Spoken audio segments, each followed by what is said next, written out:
1. There is a massive secret network of underground bases, concentration camps, labs, facilities, tunnels, and caverns. 2. There are barbaric human hybrid genetic engineering experiments that give rise to the Greys, Nordic species, and many other animal hybrids. The test subjects are abducted humans, fetuses, and ovary eggs from women. These humans and hybrids are programmed with monarch mind control, implanted, and then linked to the cybernetic mind hive and beast computers. So, good evening. I'm here with my Czech friends, and they have some questions to ask me. And one of the things that they asked me was, what do we call these different creatures that we hear about? We hear about all these alien races, and we hear about fallen angels and archons and Nephilim and what are demons, and what are these things? And so I have been asking myself this very same question. You know, it's a good question, the $1,000,000 question. The thing that's a little, I don't know, maybe you might say unnerving, but if you look at Sir John Dee, he was the chief advisor for Queen Elizabeth and the top magician in England in 1580s.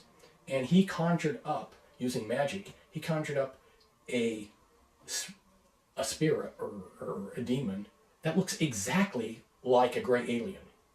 And then there's been throughout history, other people that have used magic and they've gotten something that looks like a gray alien. So this gives me a strong clue that maybe these gray aliens are not really aliens in the terms of, and I have a tape recording of this one alien speaking, and he said, I've been here on Earth for like 500,000 years, you know, and I'm like, okay, you know, when do we quit calling them aliens? They've been here longer than us.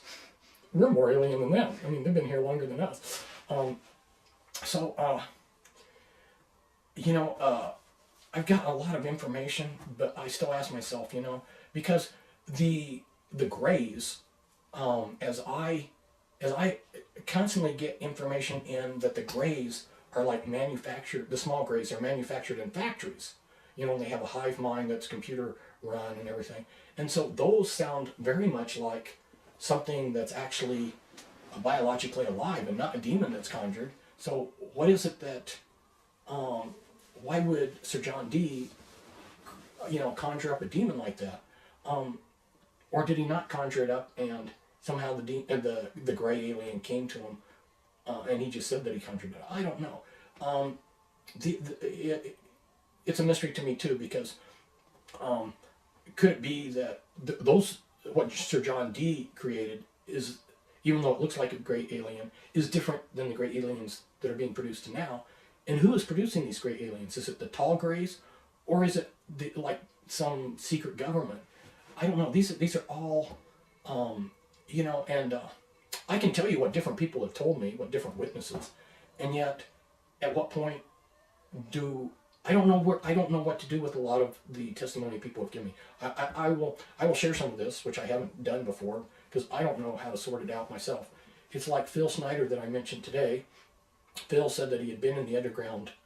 Okay, but when I started working with Phil, and Cisco and I started working with him, we actually realized he was a program multiple personality. So everything that he said is not necessarily truth. It may be programming. In fact, he was all over the place. He would say, my father was this, my father was that. He was all over the place. So he was mixed up on a lot of facts. So what was truth and what was programming, and what were program lies, and who knows what.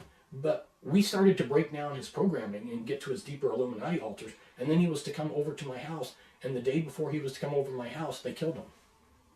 Now, at the time, I didn't want to say anything to anyone because I thought, one, people would think I was being like kind of proud or something to say, well, he got killed because of me. But two, I didn't want to say it because I didn't want to think people thought that he got killed because of me. So I didn't talk about it. I was just like dumbfounded, you know. Oh boy, here was somebody who I was making a friendship with, a whistleblower that probably knew something, because it appeared like he had some evidence that he had been in the deep underground military bases, and he could pull off of his shirt, and he had a huge scar down here, which he said that he got in a laser fight down in the dumb base there at Dulce. He was on a deeper level where the aliens were, and he got into a fight with the laser guns, and everybody else with him got killed except for him, and he got badly shot up. That's what he said. Is that true or not? I don't know. Why was he killed? Was he killed because Cisco and I were breaking into his deeper parts of his mind that were secret? Or was he killed because he was talking about the deep underground military bases? Was he killed because they thought he would talk something that they didn't want me to find out? Who knows? These are questions I don't know. Phil's handler was naval intelligence. That was Ron Rummel. And Ron Rummel, who was naval intelligence, would come to my house secretly. And then he told me that the big secret was that there were aliens living under the ground in underground bases. He said that was the big secret. And that were underground bases, but not the underground cities. Underground cities, underground bases. But were they man-made or were they in some way natural? Both. Yeah, okay. Some of them were actually caverns. And so this is what he told me was the big secret. Okay, and then I had a big trip planned because I had been doing all this research, and I had a trip planned with my family. And I mean, my family had to have a lot of patience because I was always gone researching, writing, blah, blah. So I could not change plans. I mean, I had to go on this vacation with them to family reunions and other things. And so the afternoon before I'm to leave, Ron Rummel runs over to my house secretly and says, they're going to kill me, they're going to kill me. Here, take this suitcase, they're going to kill me. So while I was on the trip, they killed him. So why did they kill him? I don't know. Was the things he was telling me about underground bases and aliens living in caverns and underground true? Or did they kill him for another reason? I don't know. As far as I know, that was about all that he talked about, so I don't know why they would have killed him for any other reason except that. I don't know. Was it long ago? Pardon me? Was it long ago? When did it happen? 1993. So it happened in July 1993. So yeah, I've been at this for a while. Let's see, some of the other things. Some people that I interviewed that had been supposedly abducted by aliens, it was obvious that they were just under human mind control. And I think that they were either abducted by humans and told that the humans told them more aliens just to cover up what the humans did. So the MILABS project? Pardon? MILABS project? Yeah, this kind of stuff. And I got the distinct impression from this one army guy that we're dealing with some heavy-duty alien races, but and a number of people just like they know that they're going to die, and they say, okay, I want to confess what I know, you know, and it's like, okay, we really do have aliens because I saw them when I was in the space, whatever. So they come across like, you know, this is something they want to get off their chest. They want to unburden themselves. You know, in the United States, they consider deathbed confessions to be true, you know, and so these are almost like that. So you're like, you know, when people are on their way out and they're old and they know they're going to die soon, they usually tend to tell the truth. I mean, why would you want to make up a lie at that age? You're not even going to be around for the fun of the lie, you know. I mean, why even bother when you're old and ready to die to make up some lie, you know? So you have to believe them, okay, but what do they know? Maybe they think that they're aliens, but they're really demons, you know. And since I'm a Christian, I would rather use the language of the Bible and just say these are fallen angels and demons. Which were God creations then, which decided to separate from God and be independent from God. Right. Well, and the other thing is every alien race that I can learn anything about is evil, evil, evil. There aren't any good ones. So, you know, and you know, some Illuminati say, okay, they're interacting with aliens. Right. Well, why? What kind of race would interact with these sociopaths, psychopaths? Obviously, an evil batch, whether they're angels or archons or what, they must be evil. So if they're evil, I'm just rather just label them demons and fallen angels, you know. I mean, so I don't know. I don't have any definitive answers, but like today when I discussed it, I think the safest thing is just to call them all fallen angels and demons. Mm-hmm. Definitely they're evil. They don't have anything positive for mankind. Even the ones that appear like they're here to help us, they're not. And if you give them a good name, that's just setting us up for trouble. I wrote a book on the reptilians back in 1993 and then didn't do anything with it. And then 2.5 years later, David Icke finds out about the subject and he ran with it. You know, well, I said, fine, let him run with it. Because for me, until I could feel more comfortable that I knew something solid, but my viewpoint was, okay, so 50 people tell me about the reptilians. What's that mean? I don't know. It means 50 people think there's reptilians, but does that mean that they're really reptilians? I haven't seen one yet. Mm-hmm. And, you know, like this one man, he called me, and because he knew I was researching this kind of stuff, and he goes, Fritz, I got to tell you this. I have a fishing boat, you know, off the coast in the Caribbean, off Louisiana. Said, I came into dock, and when I got off the ship, this lady there that I don't even know, you haven't seen her before, I looked in her eyes and she had reptilian eyes. You know, and I have pictures, photographs of people with reptilian eyes and stuff. Fine, but what does that prove? Nothing. Because they make contact lenses that will turn your eyes to look reptilian. So what, are these people just wearing contact lenses to look like reptilian eyes? I don't know. I can't nail down anything. I get a lot of information, but nothing that I'm just absolutely sure about. You know, it's like, I mean, it's like slippery bar of soap. You know, you would want to fix it so that you know, okay, this is right or this is wrong, but instead you're left with, it could be. I mean, I can state an opinion on what I think, but what's my opinion except just another opinion? So, definitely, I categorically am sure that the U.S. government, probably also with the other governments that work in secret, are working with things that they call the aliens, but what are those creatures? Yeah. Because I don't trust our government. I don't trust our government not to work with demons, because the people that run it are Luciferians, you know. So they would be happy to work with demons, and then turn around and call them aliens. This is, yeah. And I see that David Icke is just, he's not calling them aliens either. He's calling them Archons. So that's interesting. He's or artificial intelligence as well. Yeah, so he's come over to where I am, and he shifted from, okay, these are aliens, to, no, these are just, this is evil critters of some kind. But I didn't hear him calling them aliens, and I thought that was very interesting. I don't think, I can categorically say this, 100%. None of these came from other planets. They're interdimensional if they're coming from somewhere. And that, if I was a betting person, I would say some of them, I would say I'm about 80% or 95% sure they're interdimensional. They're coming through interdimensional portals. They're not coming from outer space. And if I was a betting person, I would bet that there's other dimensions. I remember that I had this idea that some people are calling, you know, the same things with different labels, or that there might be confusion over the same concepts. Right. Well, just what are we working with here, you know?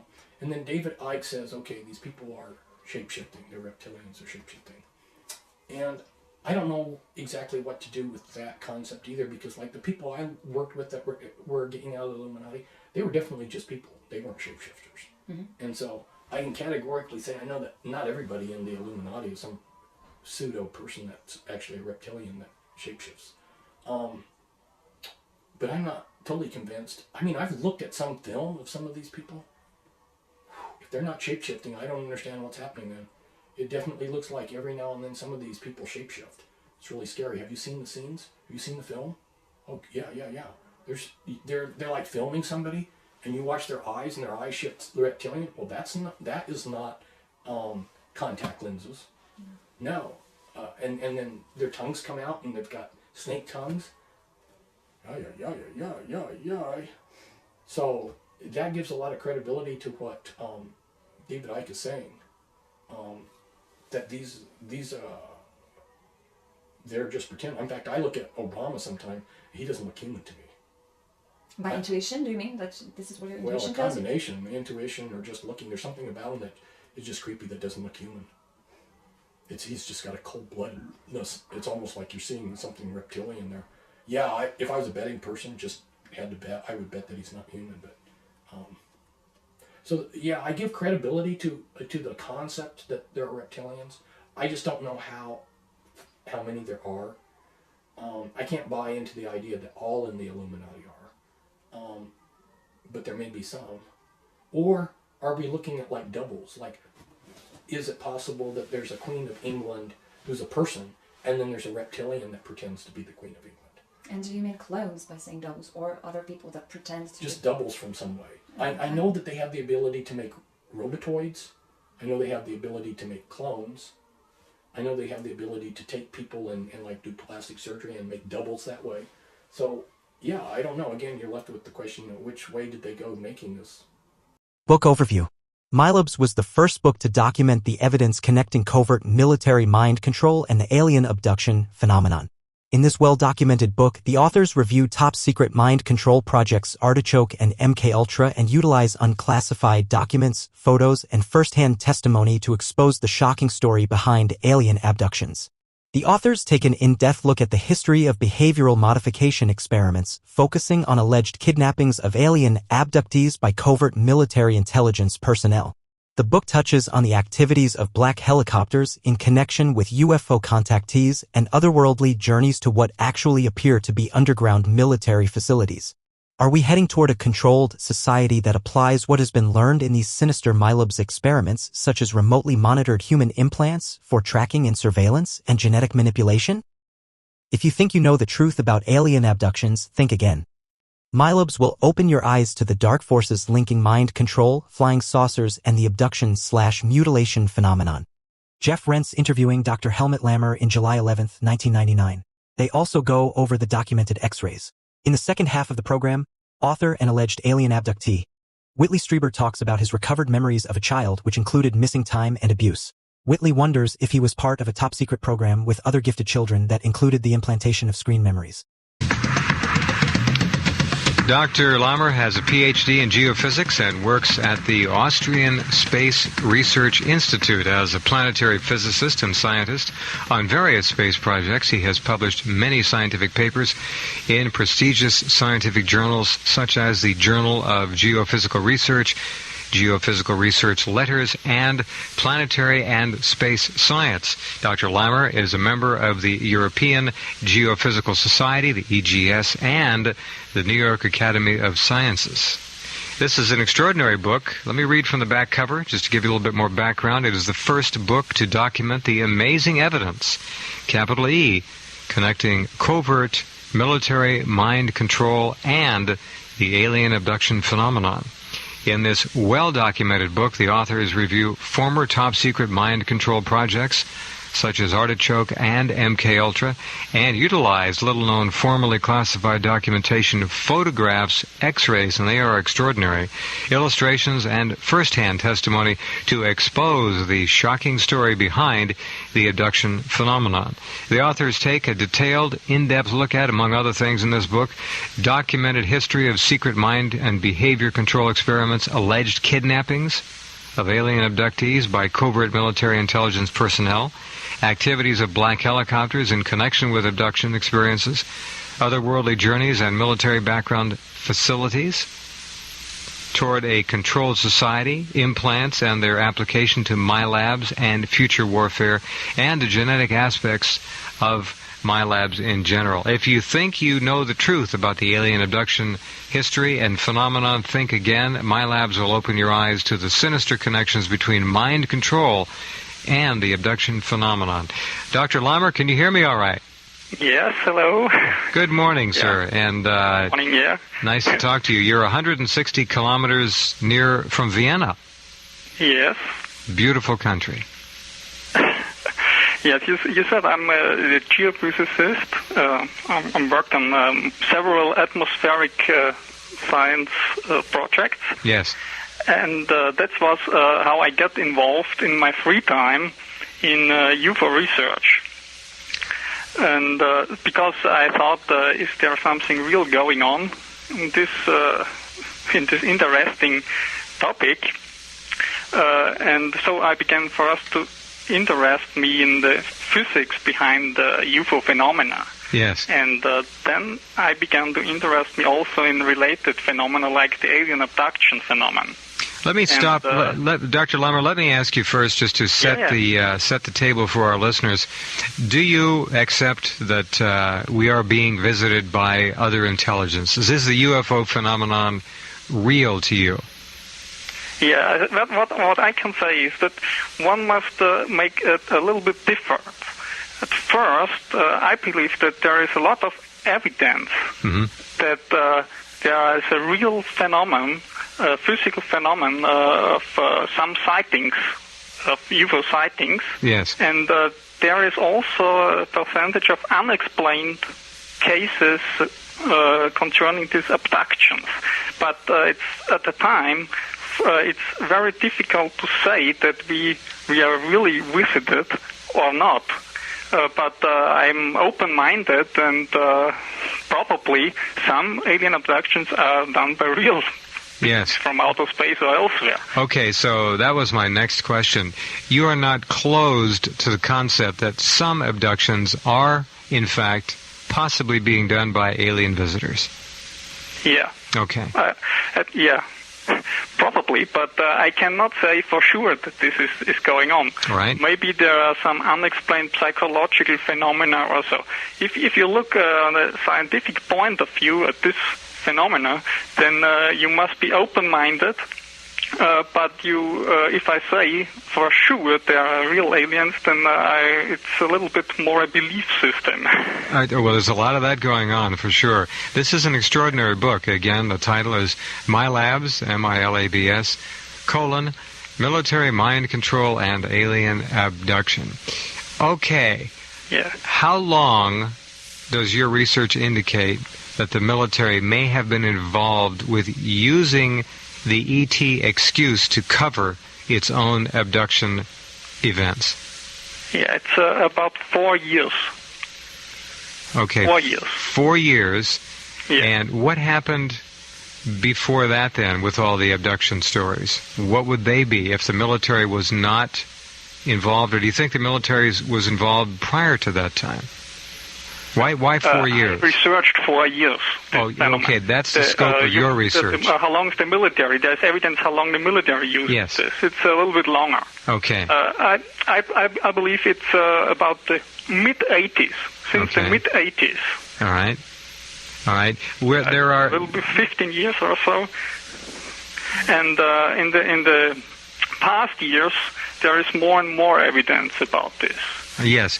We researched a lot of cases, and we found that some of these cases may go back to the MK Ultra times. 1960s.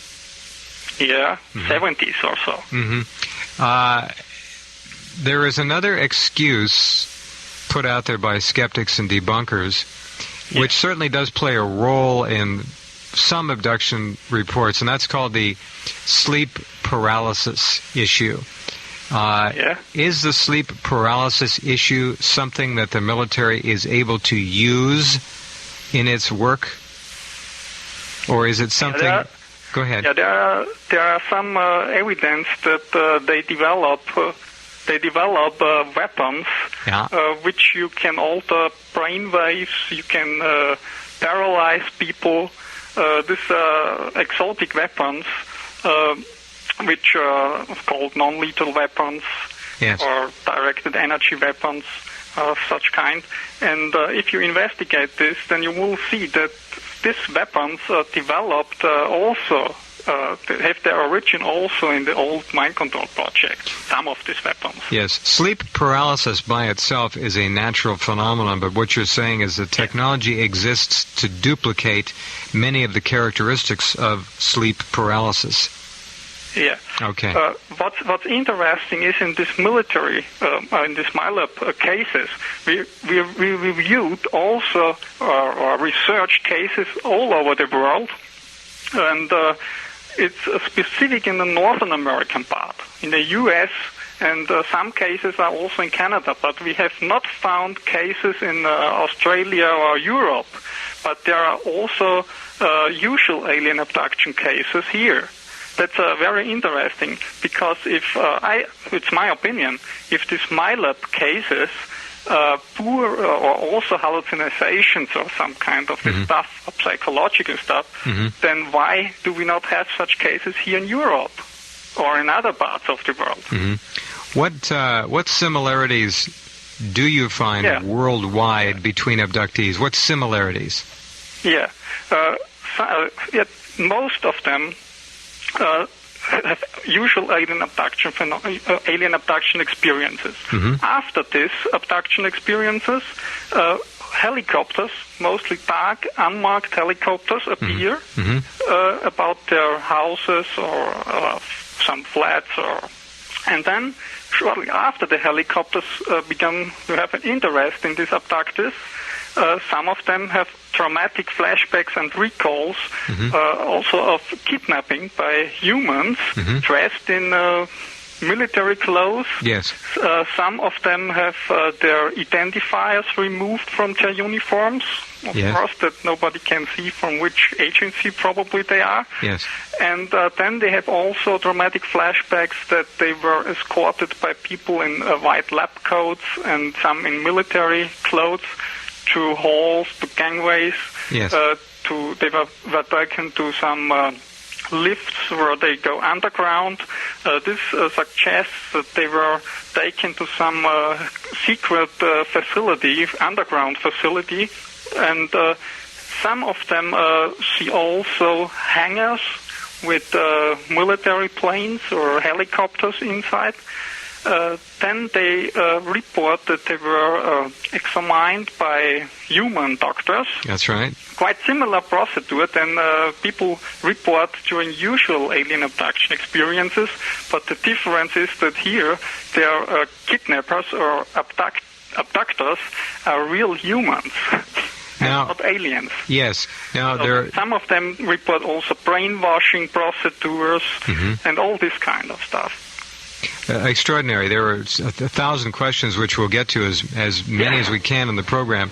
This is a very provocative book which raises some very serious issues that factor right into the abduction phenomenon. It is, again, MILABS, Military Mind Control and Alien Abduction.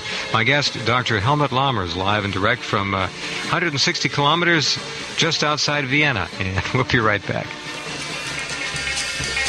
Okay, talking about military mind control involvement with the alien abduction phenomenon with Dr. Helmut Lammer, who, along with Marion Lammer, wrote the book MILABS, Military Mind Control and Alien Abductions. Dr. Lammer, could the government be following along and tracking people who have been abducted by ETs to see what's been done to them, to probe their minds, to try to find out all that has been done to them, what they've seen, what they've been told? Yeah, that would be possible. I say with if you use biotelemetric implants. And there are some cases where people have traumatic flashbacks that they were taken by military and that they were implanted with tiny objects, probably some tiny biotelemetric electrodes or biochips now. Yes. And because they report that they were X-rayed and so on, and that some people in white lab coats had taken these tiny things inside their ears or inside their nose up to the head. And there are some such technology in the medical community where you can monitor a human from a distance. You can monitor his physiological conditions, all of this. And now you can speculate that probably the military would be interested what's really going on in alien abduction. Then they probably take this as a national security item and implant some people with abduction experiences. And then you can monitor this human during such an experience. That would assume... You will know if this is a psychological phenomenon, probably, or if this people are really taken inside some UFO or so, then you will know this. Well, we would that would assume, wouldn't it, Dr. Lammer, that the aliens, if they are abducting people, they're not smart enough to understand that their subject has been tagged by human intelligence agencies? Yeah, but of course it could be if this is the case. But if you how should I say, if you research these cases, then you came up with some hypotheses, and there are probably two reasons for such things where people with MILAB experiences claim that they were implanted too. One could be that the military involved, which is of course a covered and not so a huge military, how should I say, unit. Yeah. These are special a small, covert, highly trained unit. Which are involved there, it seems. They are operating probably black projects or so. And then they will probably monitor alien abductees during an abduction experience, which we talked before, or the other thing is that they probably use people for experiments with probably virtual reality implants or so. Yes. It could be if the alien abduction thing is a cover. We found if you research the future military projects, probably like the Air Force 2025 report. Yes, we've covered that, yes. You will also find at the internet. Then you will see that they have a huge interest in implants for military purposes in the future. Right. And they have papers where they talk about virtual reality implants, where an implanted soldier is linked to a satellite network, and this satellite network observes every place on Earth and creates a virtual reality image inside the brain of the soldier from some battle space or other things. So if you research this, or if such futuristic virtual reality implant projects, then you will need some guinea pigs, I would say. And I believe it's not possible if you implant this virtual reality implants in an ape or in other animals, you will not get the response which you need. You need humans for doing this, and I believe you will not get some people who do this for free. No, highly unlikely. This case is an evidence that some secret military researchers use some people, and they use this as a cover for alien abduction. It has been postulated on this program and others that the American advanced black projects have used ETs as a scapegoat, as an excuse for years to hide their technology that they've been flying around and so forth. This has been going on maybe for decades. So you're saying the same... Could also be. Yes. Because there is a lot of evidence that they develop some exotic-looking drones, unpiloted vehicles. Sure. Which look like flying saucers. Exactly. And there are some. I've seen photos, yes. They look exactly like a flying saucer. Yeah. They are, at this point, the ones I've seen, though, by the way, tethered to helicopters at some distance away, but they still have that disc shape. Yeah, and look, if you build a flying saucer-shaped unpiloted vehicle, and it's equipped with all things for surveillance, for instance, you fly this flying saucer-shaped drone over foreign military bases or so. At first, it will not be seen very well on radar. So flying saucer shape is the best form for stealth. Yes. And then if somebody sees this and it looks like a real flying saucer, then the foreign military probably have some kind of shock or so. You're right. And during this time, the drone can surveillance all the foreign base, and flies away. And what you will get is that the foreign military people will make a report. UFO. We saw some strange craft, and it looked like a flying saucer. Hold on, Dr. Lammer, right there. We'll pause and come right back. It's one of the most remarkable abduction cases on record. Delta Company, 1st Battalion, 1st Infantry, AIT Training Brigade, Fort Benning, Georgia, September 1977. An entire platoon of young Army recruits standing at parade rest received a strange, threatening visitor. This thing was already coming really close to our formation, and a lot of us were breaking out from the line. John Vasquez was there and remembers how it started. And he started to run. This ball of white, shimmering, intense light traced after him. We heard a thump and a slap. It just hit Sergeant Santini. And that's just the beginning. Jeff Rense recently talked with John Vasquez about this incredible incident and its even more incredible aftermath. You won't want to miss this landmark Jeff Rense program on cassette. Only $15, including shipping and handling. Have your credit card ready and call 1-888-456-4340. Something unusual was going on. 1-888-456-4340. Ask for the Fort Benning UFO program. Hi, we're back talking live. We're very early in the morning in beautiful Austria to Dr. Helmut Lammer, who, along with Marion, has written MILABS, Military Mind Control and the Alien Abduction Phenomenon. My heart goes out to people, Dr. Lammer, who, if in fact my thesis is correct, have been abducted by ETs and then are subsequently abducted by our own black operations folks to try to find out what the ETs are doing with them. Can you imagine the terrible stress and trauma those poor folks would be put through?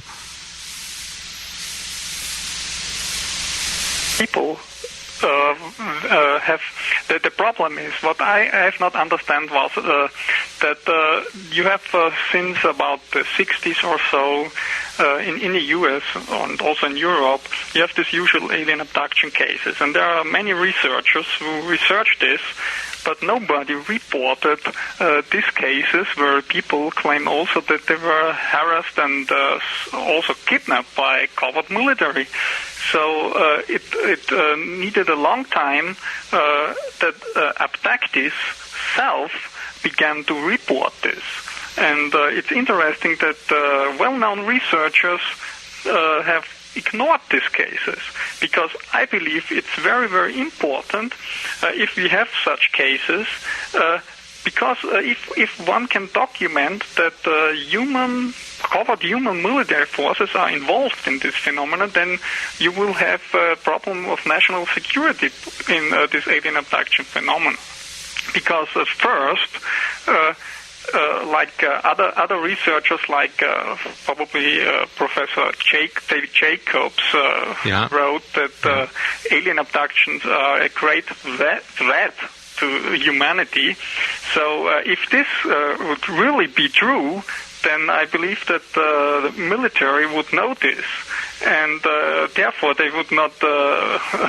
They would investigate this. Of course. Now, phenomena. What that brings us to, Dr. Lammer. On the other side, there's also a lot of evidence that it's easy to use. This phenomenon is easy to use for hiding covered weapon tests and other things. Sure. We came across very good cases where you can document this. For instance, one case, a human reported via very dramatically, some parts under hypnotic regression, where we have seen the transcripts. They were not asked questions, suggesting questions. Where she reports that she was in the early 70s. She was taken by military personnel to an underground base, and there she was given some kind of track. Then she was examined, and then she was taken inside an isolation chamber filled with water and an isolation tank. And it was very traumatic for her. She was put in. She was and all these things. So what we have done then is that we researched in now declassified CIA MK Ultra documents, and you will find such experiments which the woman reported. Yes. So isolation tank experiments, and we have also in our book declassified documents which were released by the Freedom of Information Act, where people from spy agencies talk about what can we do that we can get somebody who is unwitting in an experiment inside such an isolation chamber. And then they write that one can use some hallucinogenic drug or other things. So this is a case which seems to me is related to an old MK Ultra project. And the woman has the flashbacks 20 years later. So, and she reports that they gave her some kind of track, and then she experienced some strange beings which were very real for her.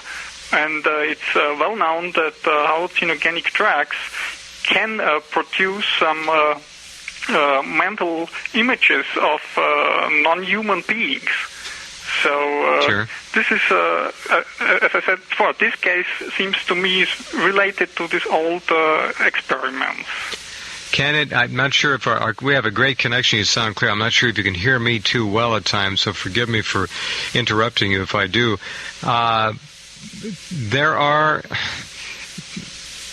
the issue of people being abducted by the government from their homes and having it appear to be an ET event would require American personnel to somehow immobilize the people inside, potentially with electronic weapons, bring that individual out of the residence, load that person onto a helicopter, take that person away, and then return the person to his or her residence. Correct? Yeah. Okay, and you do feel that is going on with fairly reasonable frequency. I know it's a hot topic because the U.S. or also countries in Europe are democratic countries. And what we can do is we can only present such cases, and it seems that this thing is going on. But you cannot, how should I say, you have not the 100%, you cannot say 100%, it is so. Yes. You have a lot of evidence that this is going on. There are an awful lot of... and it's criminal, of course. If this is going on, it's criminal. Violation of every civil right we have. Very interesting is that such cases are only reported in the U.S. and some of them in Canada. So I ask... if this is a psychological phenomenon, probably, then why is it not reported elsewhere? I agree. No one in South Africa, no one in Australia is reporting that they have seen military men involved. Cases also in Germany, for instance, or other European countries. Yes. But no one of these people reports military involvement. They're all reporting extraterrestrial beings. Yeah, this usual alien abduction experience. Yeah, the template, the normal template. I understand. Is it possible, Dr. Lammer, that what we may be seeing here is some kind of a collusion between extraterrestrials and our military? You mean that they are working together? That's right. I know that there are some cases which, or also some abductees, believe that this is the case, because for them it looks real. But before one claims this, we should probably be more rational. That means if there are the capability that you can produce such experiences very real, probably with drugs, with hypnosis, with other mind control techniques. Yes, Dr. Lammer, hold on right there. We have to pause. We'll come right back, and we have a connection where he can't hear me nearly as well as I can hear him, but we'll get through it. We'll pause and return with more live from near Vienna, Austria, after this. Yeah, welcome back. Let me invite you to visit my website at sightings.com. They're for you 24 hours a day. New material up there all the time, each and every day for you, thanks to my great webmaster, James Neff. And by the way, not only does James post everything I send to him, I've spent hours a day and my staff of researchers, and especially Francis. We put up new stories for you that you won't find ordinarily in the mainstream press, but James has lately been doing some just wonderful graphic representations of some of the classic UFO cases in the nomenclature. And the Betty Cash incident is up to this week now. He's on to a great series of events that he's portraying through his graphic prowess and ability. The foreword to the book, MILABS, written by our friend and frequent guest, Dr. Richard Sauder. And let me read just a little bit from this foreword. It's very well written to give you an idea of how Richard views this book. Helmut and Marion Lammer have written an important book, a book that is at once fascinating and troubling. It is fascinating because the evidence and the hypotheses the Lammers present represent a fresh and a productive point of departure for what has become a very stale alien abduction debate in ufology. At the same time, their look and their book is very troubling because it raises the issue of clandestine United States military involvement in the so-called alien abduction phenomenon. But why would the military kidnap and torment its own citizens? The Lammers provide 3 hypotheses that are consistent with the available information. We've touched upon them briefly. Let me read them to you in the words of Richard Sauder. 1, covert military and intelligence agencies are carrying out mind control projects using abductees as their unfortunate victims. These covert agencies use the alien abduction phenomenon as a convenient cover that deflects detection and scrutiny of their nefarious activities. 2, covert military agencies are carrying out clandestine biological and genetic engineering research. For unknown reasons, they kidnap abductees and take them to underground facilities where bizarre biological experimentation is underway. And 3, finally, there appears to be a sort of clandestine military task force that somehow monitors actual alien abductees. This covert task force abducts people who it believes are alien abductees and subjects them to interrogation in order to determine what they may have been told by their alien captors. So that's what we've been discussing in this first hour with Dr. Helmut Lammer. Dr. Lammer, so many people report in America and Canada, and if I'm not mistaken, 1 or 2 Australians, but I'm not sure, they report again seeing greys and military people together. Now, would you suggest that these images are being implanted electronically into the minds of the abductee victims, or done by implants? Yeah. I cannot. What I believe is that it's possible if you stimulate electromagnetically with electromagnetic fields, yes, probably from the distance, yes, human brain, that you can make some experiences which are quite similar to alien abductions. But what I do not believe is that you can probably stimulate a complex alien abduction, which the abductee believes, or which the abductee reports. Probably at some abductions there are multiple abductions. That's right, multiple abductions, right? People claim that they have alien abduction experiences, and they report highly complex scenarios. Oh, we've heard them on this program many times. Possible yes, to make this with electromagnetic fields. Yes, but probably you can make this or produce this with some kind of virtual reality technology or so.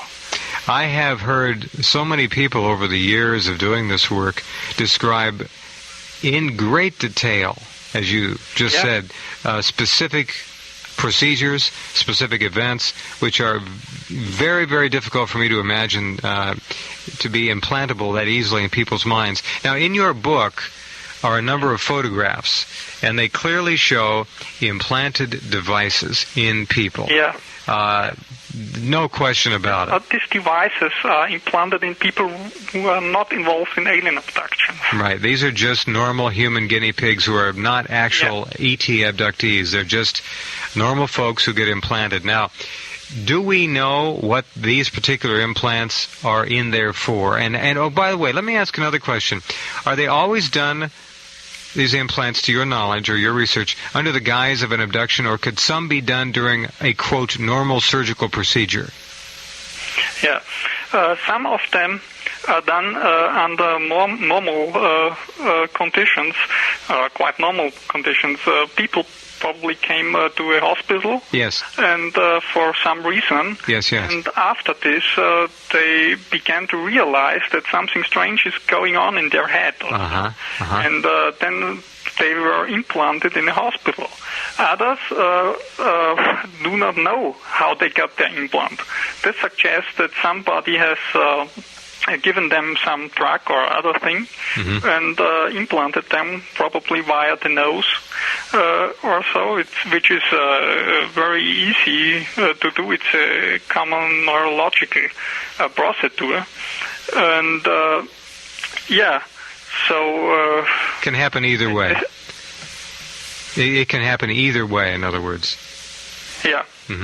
But nobody of this these people who are inside, who have X-rays in our book, claimed that they had some alien abduction experience. They did not?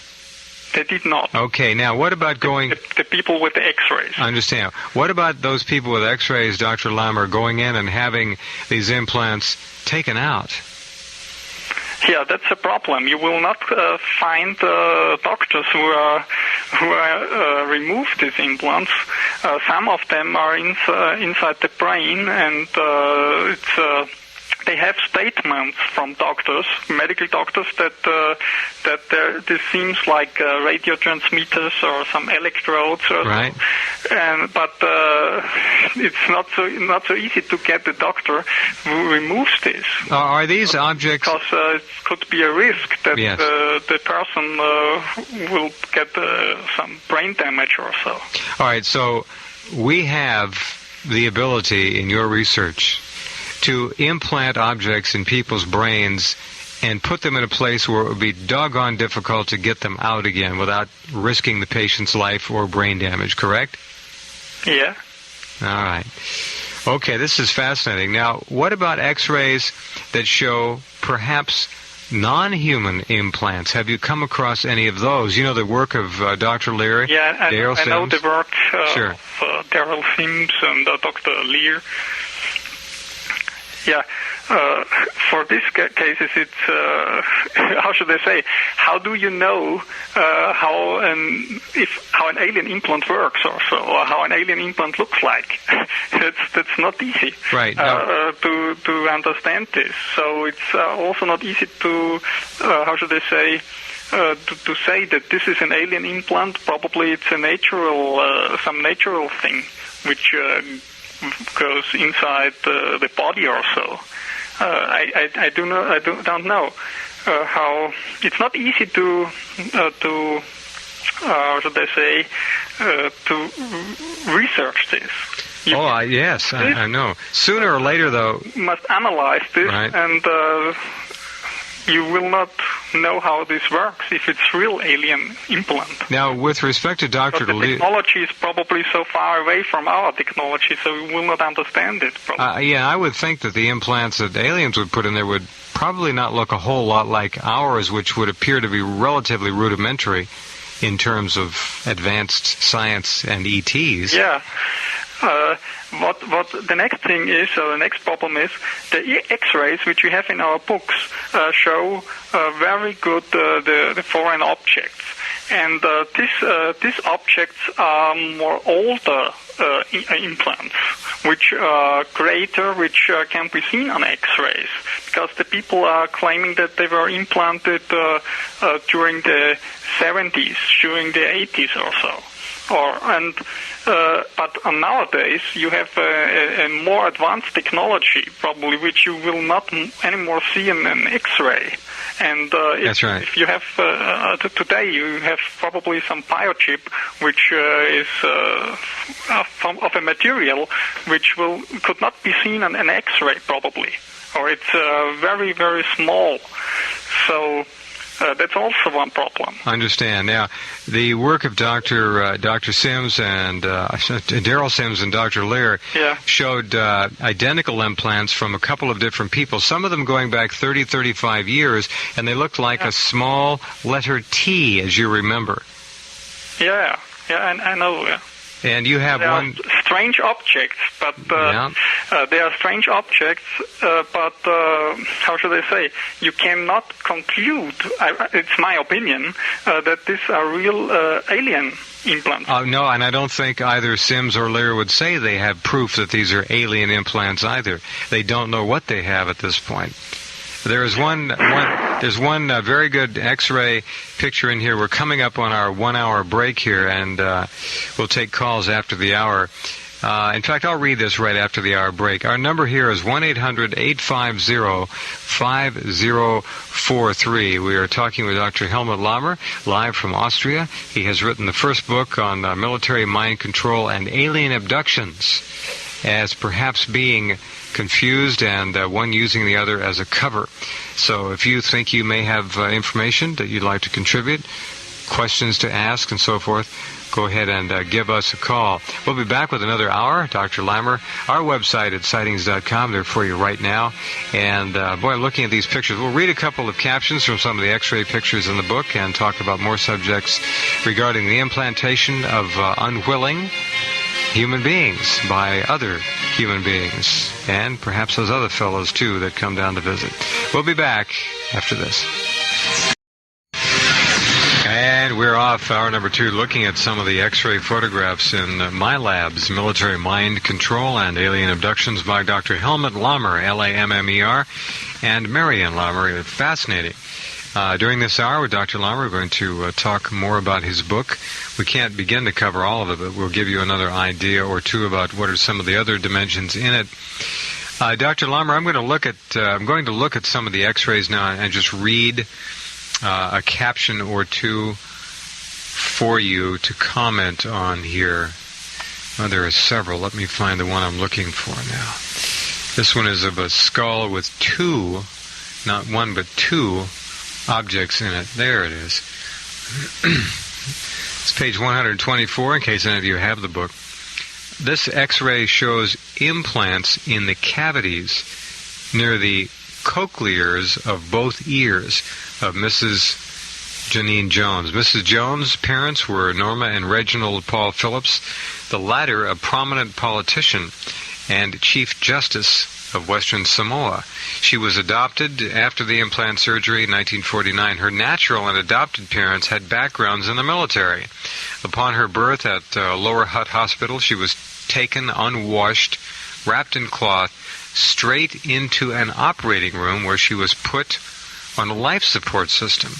And illegally, psychosurgery was performed via stereotaxic methods of drilling into her skull. The incisions left scars that remain to date. Now, the X-ray here, Dr. Lammer, shows what appear to be two small, if I'm seeing these right, T-shaped objects. Now, this goes way back. Long time. Very, very long time. And it's interesting, if you review the old mind control projects, like MK Ultra, yes, you will come across some documents which document the interest of the CIA in implants research. I can cite some from a released via the Freedom of Information Act released document from November 1961. It's now about 30 years old. Yes. And it's about the MK Ultra sub-project number 49. And they write, the purpose of this sub-project is to provide a continuation of activities in selected species of animals. Miniaturized stimulating electrode implants in specific brain center areas will be utilized. And then they write that initial biological work on techniques and brain locations essential to providing conditioning and control of animals has been completed. By Dr. Yes. Yeah. Dr. Delgado. What's interesting is that there is also a research proposal it's about the same year for this sub-project where they write that special investigations and evaluations will be conducted toward the application of selected elements of these techniques to man. And pilot experiments will be performed under field conditions. So this is a very, very important and interesting document. What year was that document? Because first we know that they have an interest in implants for mind control. Yes. 30 years ago, they experimented first with animals, and then they probably tried to expand this research to humans. So what's also interesting is that the time frame of this project was about the same time frame than the first alien abduction experiences came in the open. Like, what, Dr. Lammer, what year was that document? It's 1960.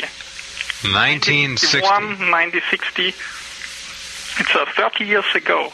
Now, the X-ray caption, the photograph caption I read, dated from 1949. Yeah. Sure. There are, you can document, these are electrodes, as I say. You can document the implant, or the first implant topic back to the 40s. It's amazing. A long time. It is often said that the black projects are 10, 20, 30 years ahead of what we are commonly understanding. Yeah. That makes sense. Now, Dr. Delgado's work with the bull is legendary. He did an implant into the bull's brain, was able to stand in a pasture, I guess. The bull charged him. He threw a switch. The bull came to a dead stop and just stared at him. That was the real amazing early published work that got everybody's attention. Yeah, and this is also about 30 years ago. That's right. So what it seems to me is that intelligence agencies monitor the research and medical research, and they try to use some things from this for some reasons for them, probably for the development of some virtual reality implants, or for the next thing is you can probably implant somebody with a biotelemetric implant, and you can monitor him from the distance and use him as a test target of some exotic weapon system, probably. So you can, he does not know, or your test target does not know that it's used for some weapon tests, and you can monitor him from a distance.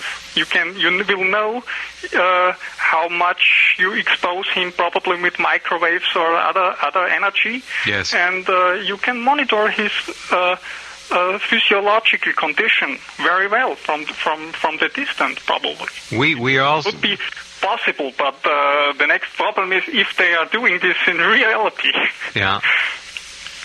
Yeah, that's true. Now, we also know that it is possible to put human speech or the sound of a voice in someone's brain at distance with microwave technology.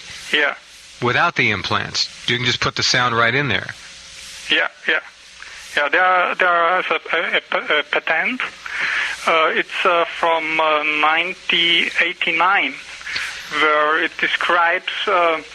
It's a patent about a hearing device. That's right. Of course, and it describes a method and an apparatus for stimulation of hearing in mammals by introduction of the plurality of microwaves in the region of the auditory cortex. That's for medical purposes, but there is amazing evidence that today that there are some new weapon technologies are underway, which are called biological process control weapons. The reason for doing this is you must suggest probably some terroristic group or other people, and you use such a technology that you beam them some voices or other things inside the brain, and you do this for several days. The people cannot sleep anymore, and probably they develop some schizophrenic symptoms. Right. And so they will be paralyzed in some days, probably. So that's the reason why the military or part of the military is interested in developing such things. And they may have been working on this, folks, for over 50 years now. It's just amazing. Yeah. Here's another X-ray, Dr. Lammer. Let me read this one. Yeah. This X-ray shows 3 implanted foreign objects in the head of alleged mind control victim Robert Naisland. One implant has been completely embedded in the frontal lobe.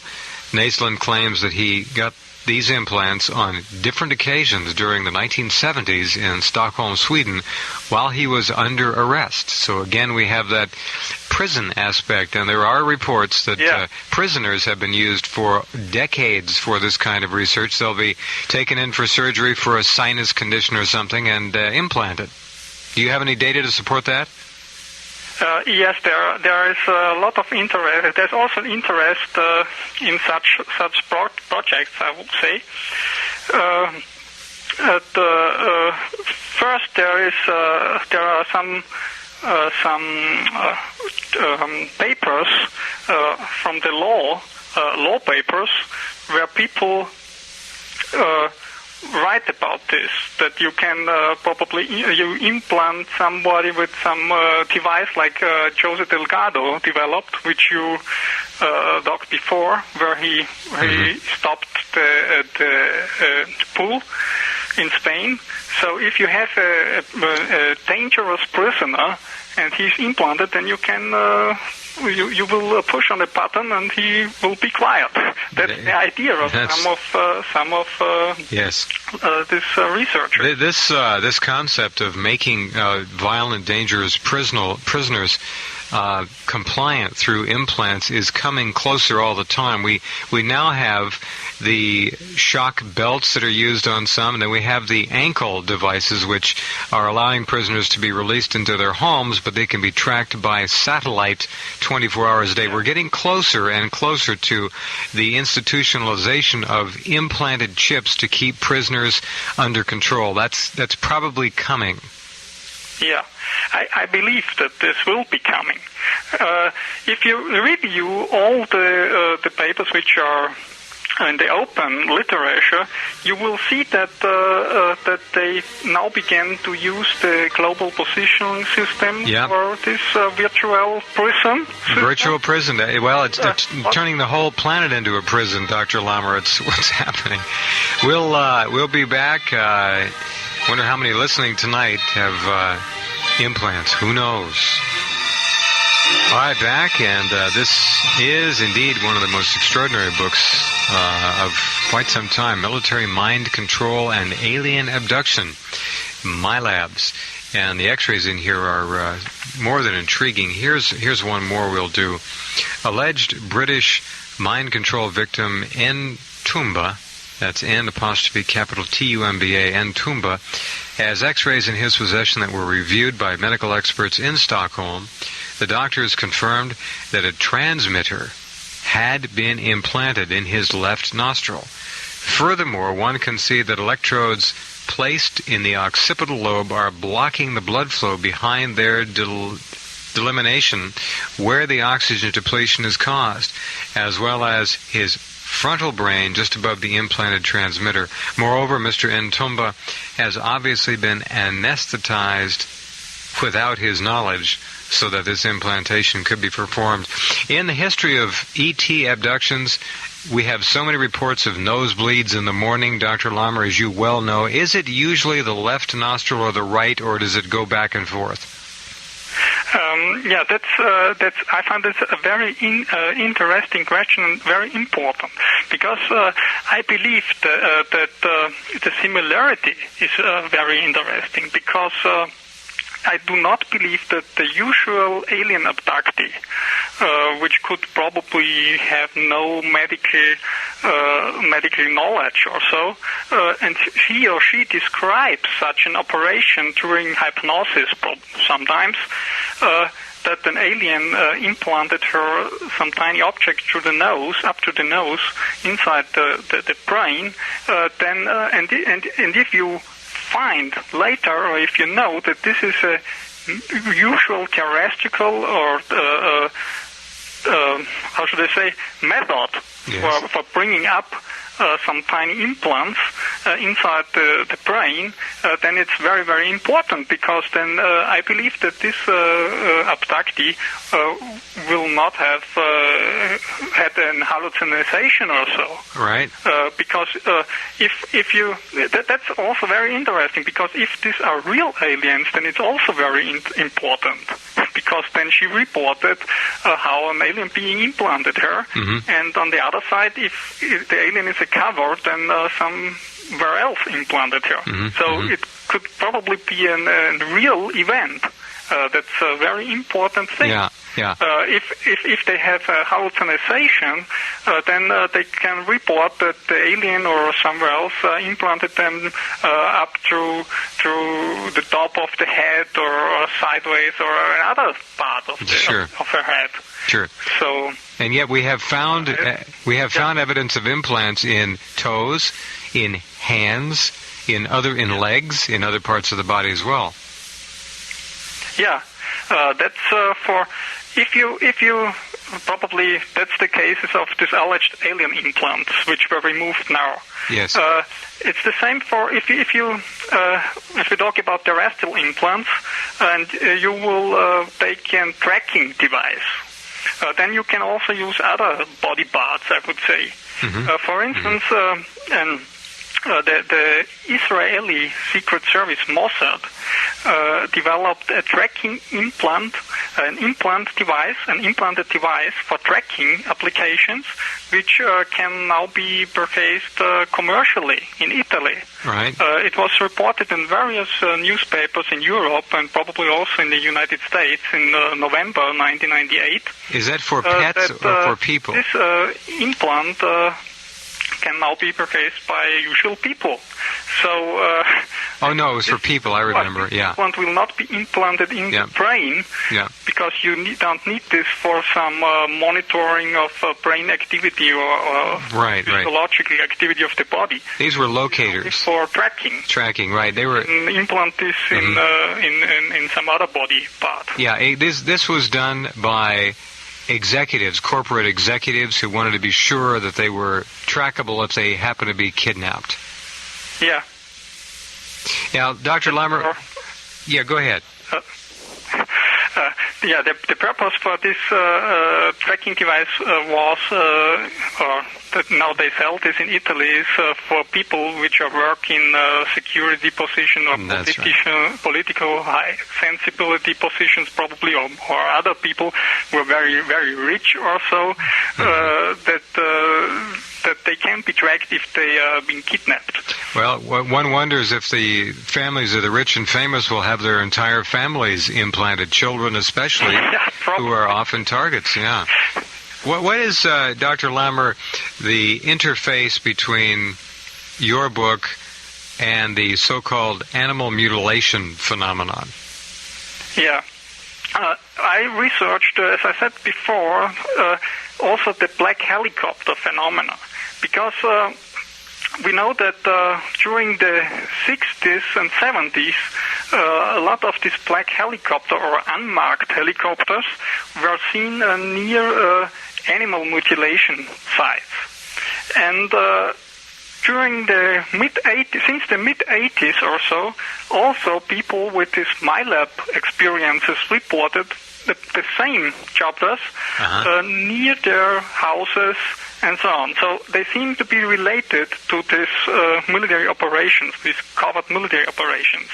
And this is also very interesting because we have researched if somebody else reported this dark unmarked helicopters in Europe in connection with such strange unexplained animal deaths or probably human harassment or so. Yes. And we came across that this is also centralized in Northern America. So, and what's interesting is that I talked also with that elephant, which was involved in, which was in the police. Right, we're going to pause right there. Hold on right there, Doctor. That's good. Thank you.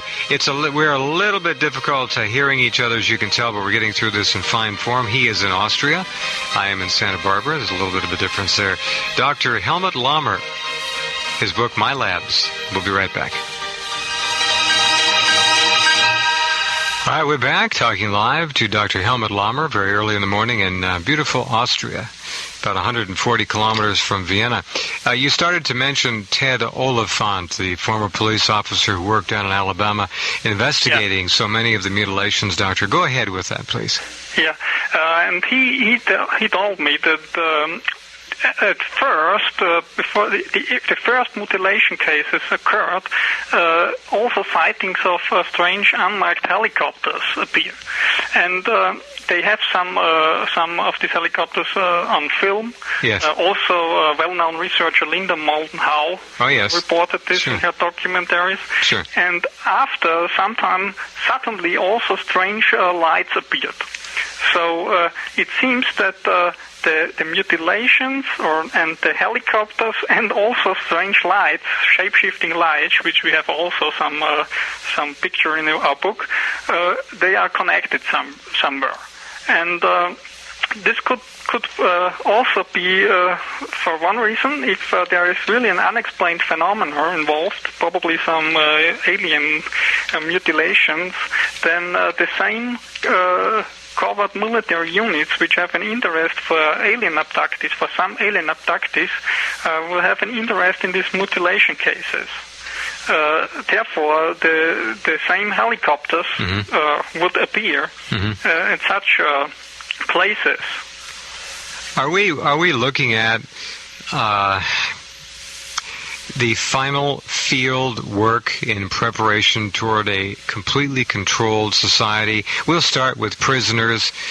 We may try to it seems like people can be sold anything if the advertising is clever enough. Well, need to protect your children from kidnapping. I mean, you'll see it coming. Protect your pets. They're already doing it with pets. Is this where we're headed, Dr. Lammer? No, I believe this is the case, and this is the danger which I see. If you at first you must build the infrastructure. Yes. And if you have the infrastructure, then you will take this for prisoners, and then you will do the same thing for probably children. And then that you will find them and so on, you know. Sure. And then the vision, probably which I see there, and the danger is that somebody will expand these technologies to everyone in the future. Sure. Then you have a totally controlled society. Well, the military, you got prisoners, and we have pets first, already being done. Prisoners. Probably next. Yeah. Children, and all you'd have to do... And children, yeah. All you'd have to do would be to have a child who would be implanted with a little chip and have that child stage a kidnapping, a fake kidnapping, but make it look real, and then locate that child with the satellites, the tracking satellites, go and rescue the child, and boy, what a demand you'd create immediately for that. Sure. It could be, yeah. I have a lot of papers about this tracking and monitoring things. Yes. And if you look at this, then you will see in the conclusion of these papers, then the people wrote, for instance, if you have some sexual how should I say, offender or so. Sex offenders, convicted sex offenders, sure. They will. They write. It would be very good if also the victims get some device, because if they come near some man who probably raped somebody in the past, they get some signal, and they knew that this is that he raped somebody in the past. Well, you see, there are what you get here is then you can expand this to everybody, because everybody can be a victim. That's right, and what we're seeing already, as I said, are the ankle bracelets or the ankle loops they're putting on. Now, That's right now, and they're being tracked 24 hours a day and monitored. And when you have someone convicted of a sex offense, and if the judge says, we're going to give you life in prison, or we'll give you 10 years and you can have an implant put in you and we'll track you 24. What the person's obviously going to elect, in most cases, to have the implant. And that's how you'll start seeing it applied to prisoners, I think. Yeah. And from there, I agree, and we can see that this is going on now, and we know that the technology is there that you can implant such devices. Remember the Italian or the Israeli implant tracking device. So they are tiny enough to implant for implanting. So you don't need these ankles anymore. No, that's right. Of course, it's a political thing. Sure. The next step is you must go from the ankle to the implant, and this is a political thing. And the problem is, once they put the chip in there, we all know it'll be able to do far more than just track someone. Sure. That's obvious. So we're headed there one way or the other, and they'll sell it as the ultimate security. Be safe. Yeah, don't be sorry. We can watch you and protect you 24 hours a day. Controlled. We're moving to a complete control society. And if you are someone in power, then what will you do? You need control. Right. Well, they're doing it with money. They're taking money. First it was credit cards, now debit cards, and pretty soon there won't be much cash around. There's big changes going on all the time. If you'd like to call in and ask a question or contribute to this discussion, our number is, as usual, 1-800-850-5043. Go ahead and give us a call. Dr. Helmut Lammer is with us. Dr. Lammer, I go back to my original statement.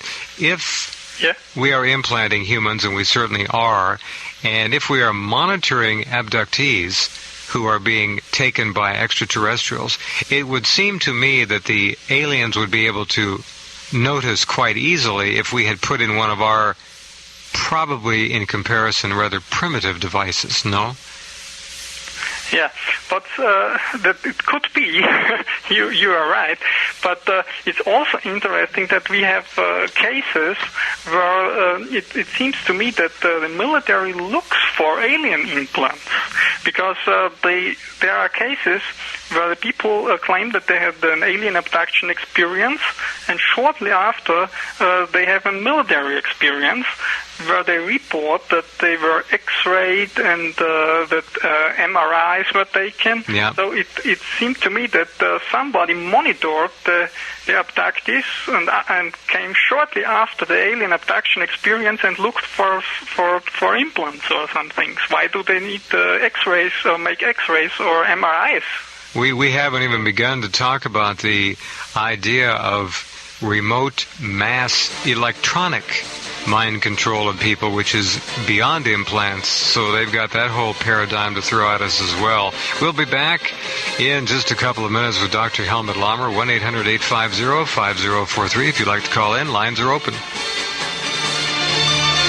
Okay, we're back, and let's go to Long Island and say hello to Michelle, who'd like to say something. Hi, Michelle. Welcome to the program. Hi, Jeff, and hi, Helmut. Nice to see you. Nice to talk to you. Thank you. I have a question for Helmut. It's about other abduction researchers. Many times abductees report seeing humans, and they're told that they're actually seeing hybrid aliens.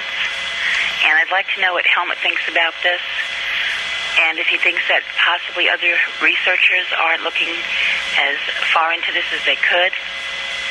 All right. You got the question, Helmut?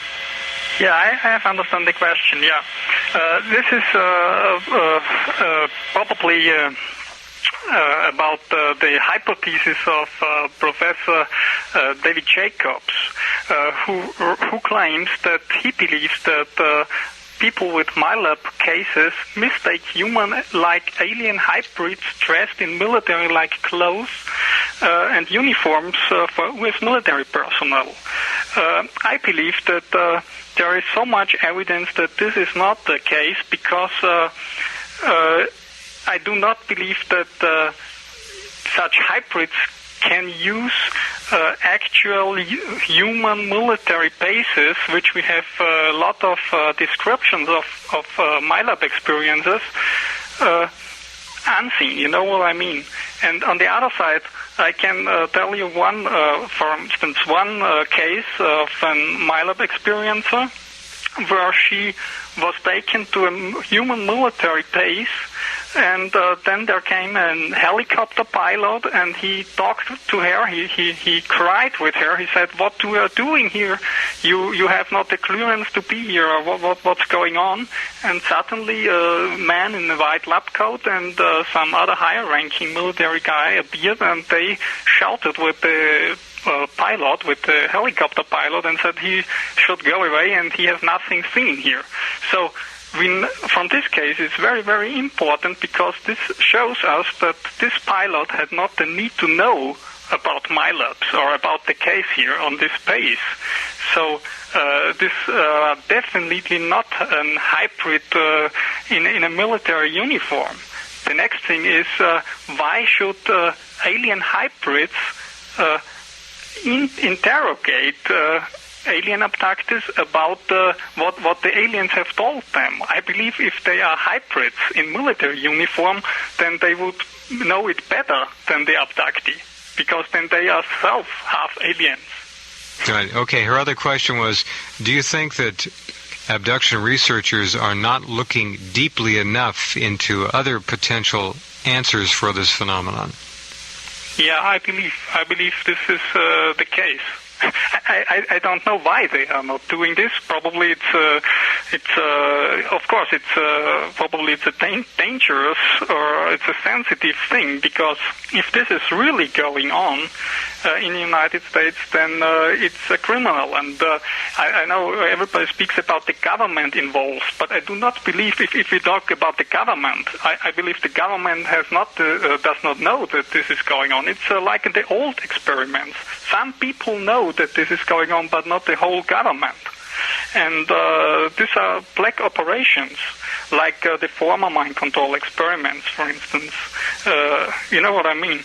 And yes. If there are black operations, it could be dangerous for researchers too. Yes, indeed. Okay, we have just about 6 minutes left. This is a very complicated and intriguing subject, to say the least.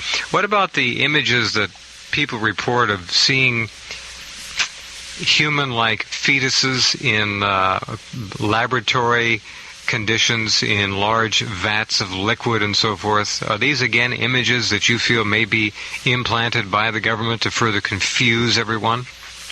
Yeah, that's the next thing. We came across cases where people experienced traumatic flashbacks of military underground bases where they claim that they have seen some fetuses in some strange liquids or so, which probably may be artificial worms or such things.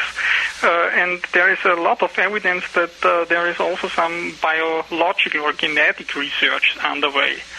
So what's interesting is that this is also quite similar than people with, I say, poorer or alien abduction experiences report in UFOs, for instance. They claim also that they see some human or or alien fetuses in some glass tubes. But here's another dimension, Helmut. It might possibly be, might it not, that some of these reports are in fact accurate and the government is taking them and using them to further cover these black projects. Sure, that could also be the case.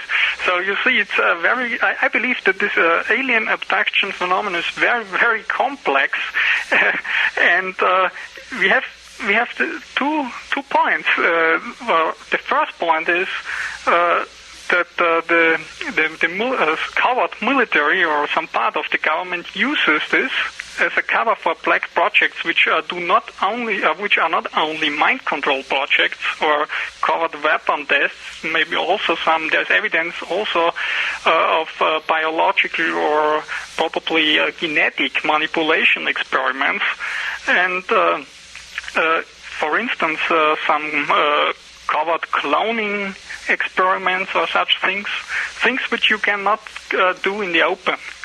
And on the other side, you have the alien abduction experiences. You can say this phenomenon is a cover for this, but I believe that you cannot explain the whole alien abduction phenomena as a cover.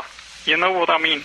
I do not believe that all alien abduction experiences worldwide are done by humans as a cover. Well, no. I can use this. Yeah. It's also possible to produce such a real imaginary alien abduction experience for a cover of some experiments. But it does also not mean that the unexplainable or not military-related alien abduction experiences are real ET cases. Probably, I believe we are on a level. There can be several reasons. You can have you can have really alien abductions by ETs. You can have some paranormal phenomena which are not understood at present. You can also have some unknown psychological phenomena, probably. So you see, it's a very, very complex situation. And if the military is also probably involved in stages or hoaxing some of these experiences, then it's more difficult to get the real answer. Here's a very dark question. I think it needs to be asked, though. Do you have any evidence, Dr. Lammer, that people are being abducted, implanted, and that sometimes they die from these experiments?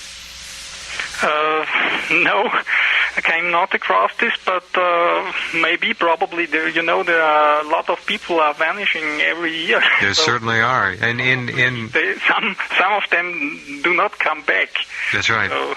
But I cannot across such a case. What does the Austrian government officially say about UFOs? Is there a position that the government has taken there? No, not that I knew. I believe that military research or governmental research in UFO phenomena in Austria is quite low, I will say. Yeah. There's also some sightings there, too. And I believe that in Austria the military will have some strange sightings sometimes, but they will not investigate this. At least they don't admit to investigating. The military is not so high advanced than in NATO countries or in the U.S., for instance. Right. Okay, let's tell everyone how they can get your book, the easiest way to get MILABS, Military Mind Control and Alien Abductions. Go to Illuminate Press, or is it available through Amazon.com now? I know it's the easiest is you go to Illuminate Press. Okay. And that's www.illuminate, ILLUMINET Press, one word, all lowercase, illuminatepress.com, and you can order the book directly from the publisher. By the way, Illuminate Press has a number of extraordinary books for you, including this new one by Dr. Helmut Lammer. Dr. Lammer, what is the next step of your research? We have just about a minute left. What are you aiming at next?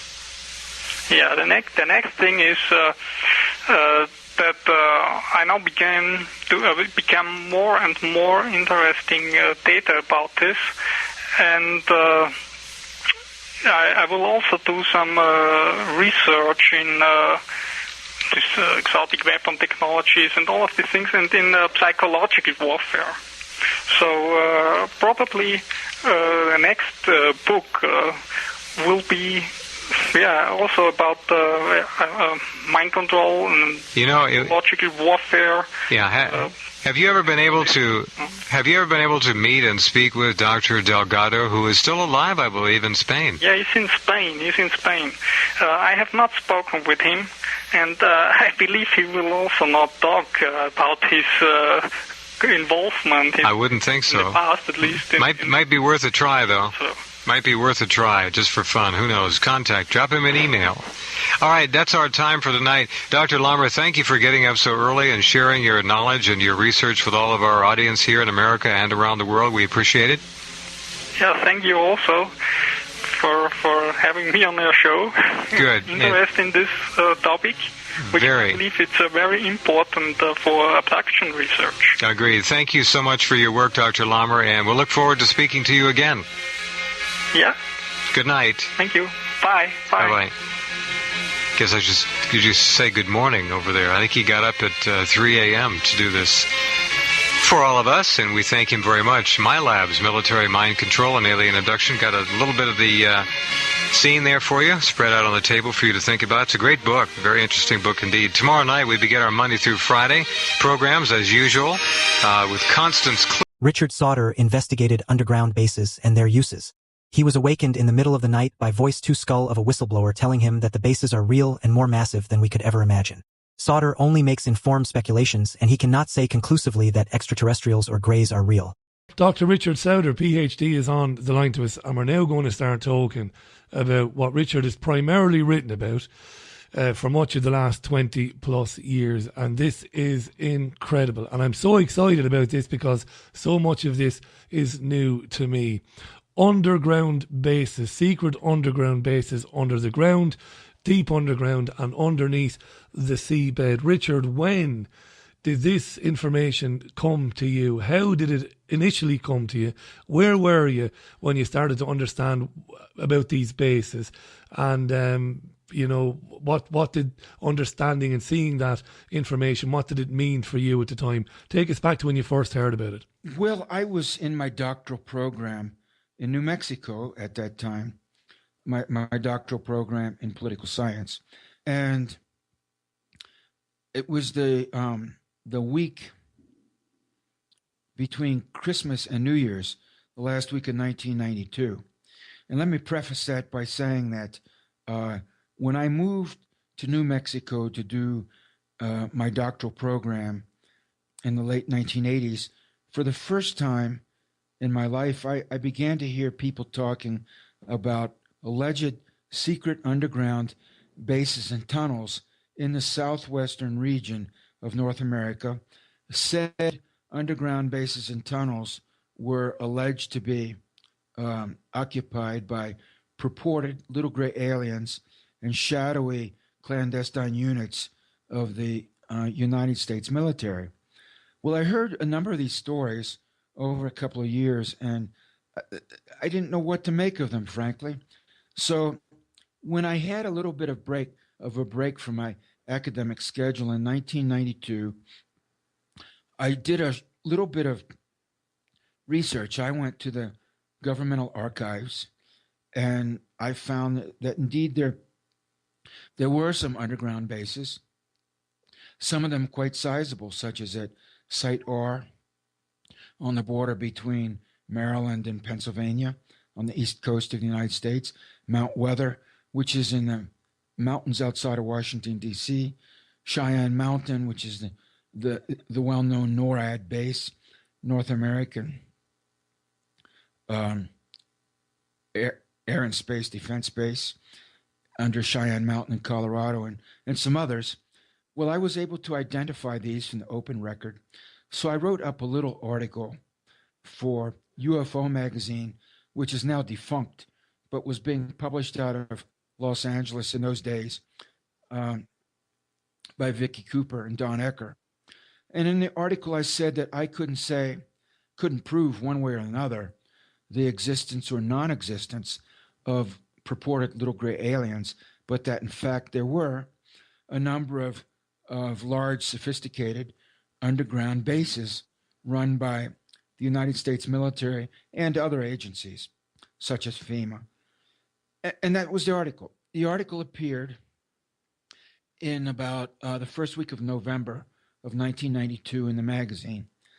So it was that 8 weeks later, in an interval between Christmas and New Year's, I was awakened in the middle of the night from a profound sleep. And mind you, at that point, I felt like I had been there and done that with respect to the underground bases issue.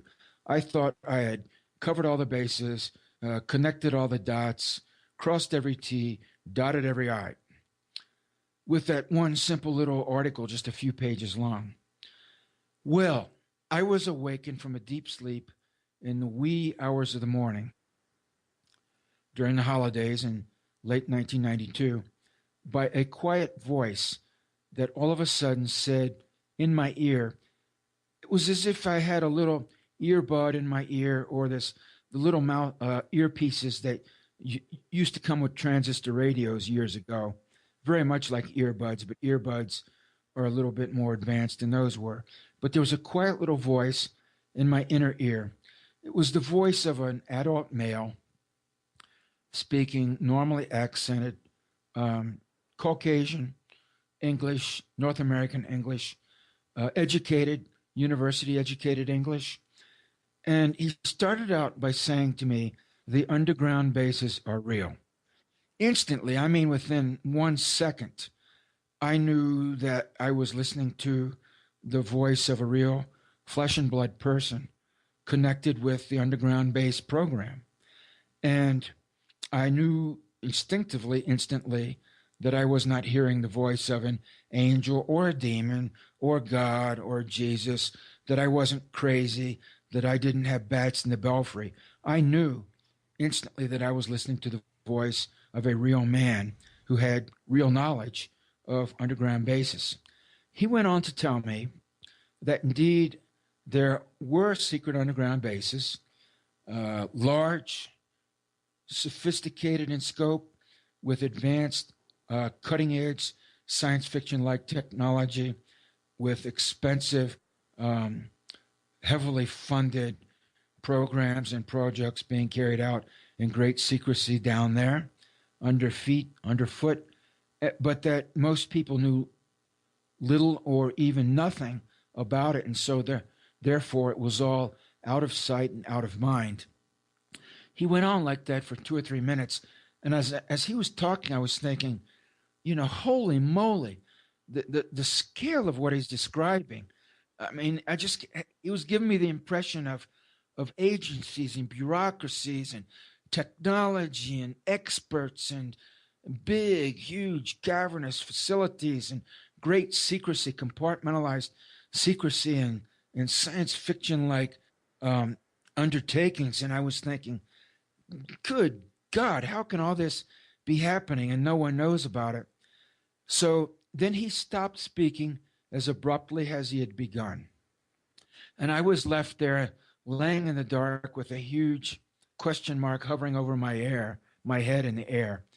Well, the next morning, I remembered clearly what had happened, and I determined that if what he said were true, that there had to be some kind of paper trail, because it was so big that I knew that if there were any kind of big corporations, government agencies, military agencies, or any other kind of organizations involved, that they could not control the entire paper flow, because what he described was so large in scope. Vast, Richard. It sounds vast. It sounded so vast. It was. Yeah. Well, that's what I'm telling you. It was. That's exactly what I mean to convey. So I decided it was so big, what he was talking about, that they couldn't control all of the paper, because I have training in the social sciences, in government, the study of government bureaucracies, and I know that if there's one thing that agencies do, that corporations do, that bureaucracies do, it is they generate paper, notes, memos, emails, reports, you name it, every variety of document and paper that you can think of. So I knew that if what he was saying were true, I could find and would find a paper trail if I went and looked. That would be the acid test. So I went and looked, and I did find a paper trail, and I haven't come to the end of it yet. So based on my research, I'm assuming that what my research has uncovered, the pay dirt that I've found, if you will, is but the proverbial tip of the iceberg, 10% of what's going on, if that. I couldn't tell you what the limit is to the scale of what's going on. I can only tell you it's big, and I can't tell you everything that's happening. I can only tell you we live in a dream world of fantastic illusion.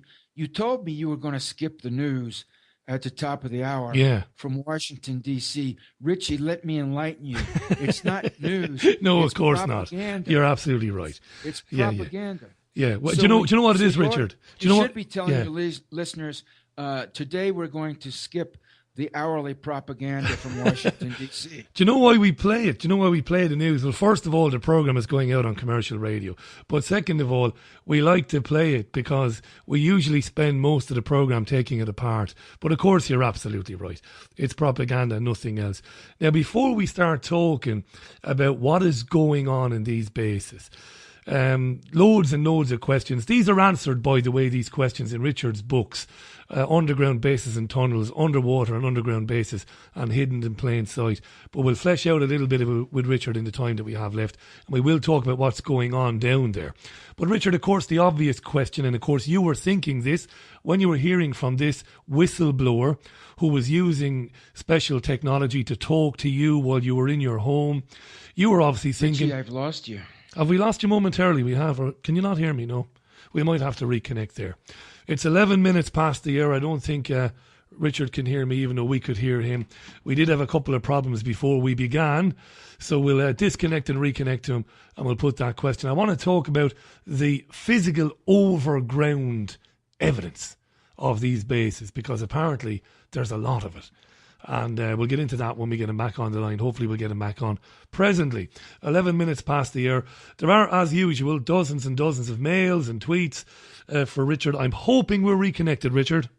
I am back. Marvellous. Good stuff. I had a little bit of a panic attack there, but there we are. We're back and we're live. Richard, I was just coming to the point that, of course, one of the things that you were thinking when you were hearing from the whistleblower working within one of these underground bases is, before we talk about the paper trail, is, of course, the physical overground evidence. Because these vast underground, deep, cavernous structures, there must be some overground evidence to them. And you must have been thinking about that. Is there, or are there, lots of evidence? Sure there are. And some of them, the most technologically sophisticated new ones, I'm assuming, do not have much, if any, evidence above ground. Understand, you can drive a tunnel from 20 miles away or 200 miles away. Even you can drive a tunnel from on land, drop down through a deep shaft, and then go in the subsea geological strata. You could go out to sea 200 miles or 500 miles, you see. To a tunnel boring machine, it's all the same, whether it's underground or undersea. If it's in a sealed tunnel, it's irrelevant if there are 2,000 feet of water above the seafloor. If the thing is 1,000 feet down in the rock, it's down a total of 3,000 feet, and nothing's going to get in there. It's a sealed tunnel.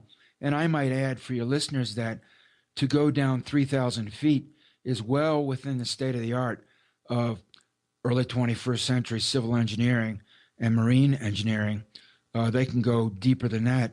In fact, I was told by one of my insider sources that it is, and this was in the late 20th century, we're almost 20 years later down the line now, that it's comparative child's play to construct a deep manned facility at 1 mile straight underground. So, let your mind run with the possibilities. The average person is mind boggled when they hear, oh man, a manned underground base, 5,000 feet underground.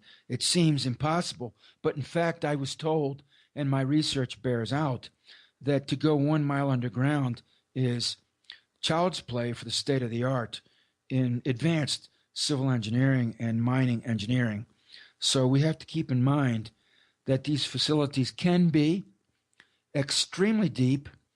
And if the facility is 1 mile underground, let's say, and 50 miles away from the entrance, how would you know where it was? No idea. You wouldn't have a clue, Richard. You would not have a clue. Now, before we talk about your theories about what's going on down there, and I want to leave a good half an hour for that, let's talk about you basically turning detective and turning journalist and finding all of the documents which are laid out in your books and the photographs and the maps, because it's brilliant, Richard.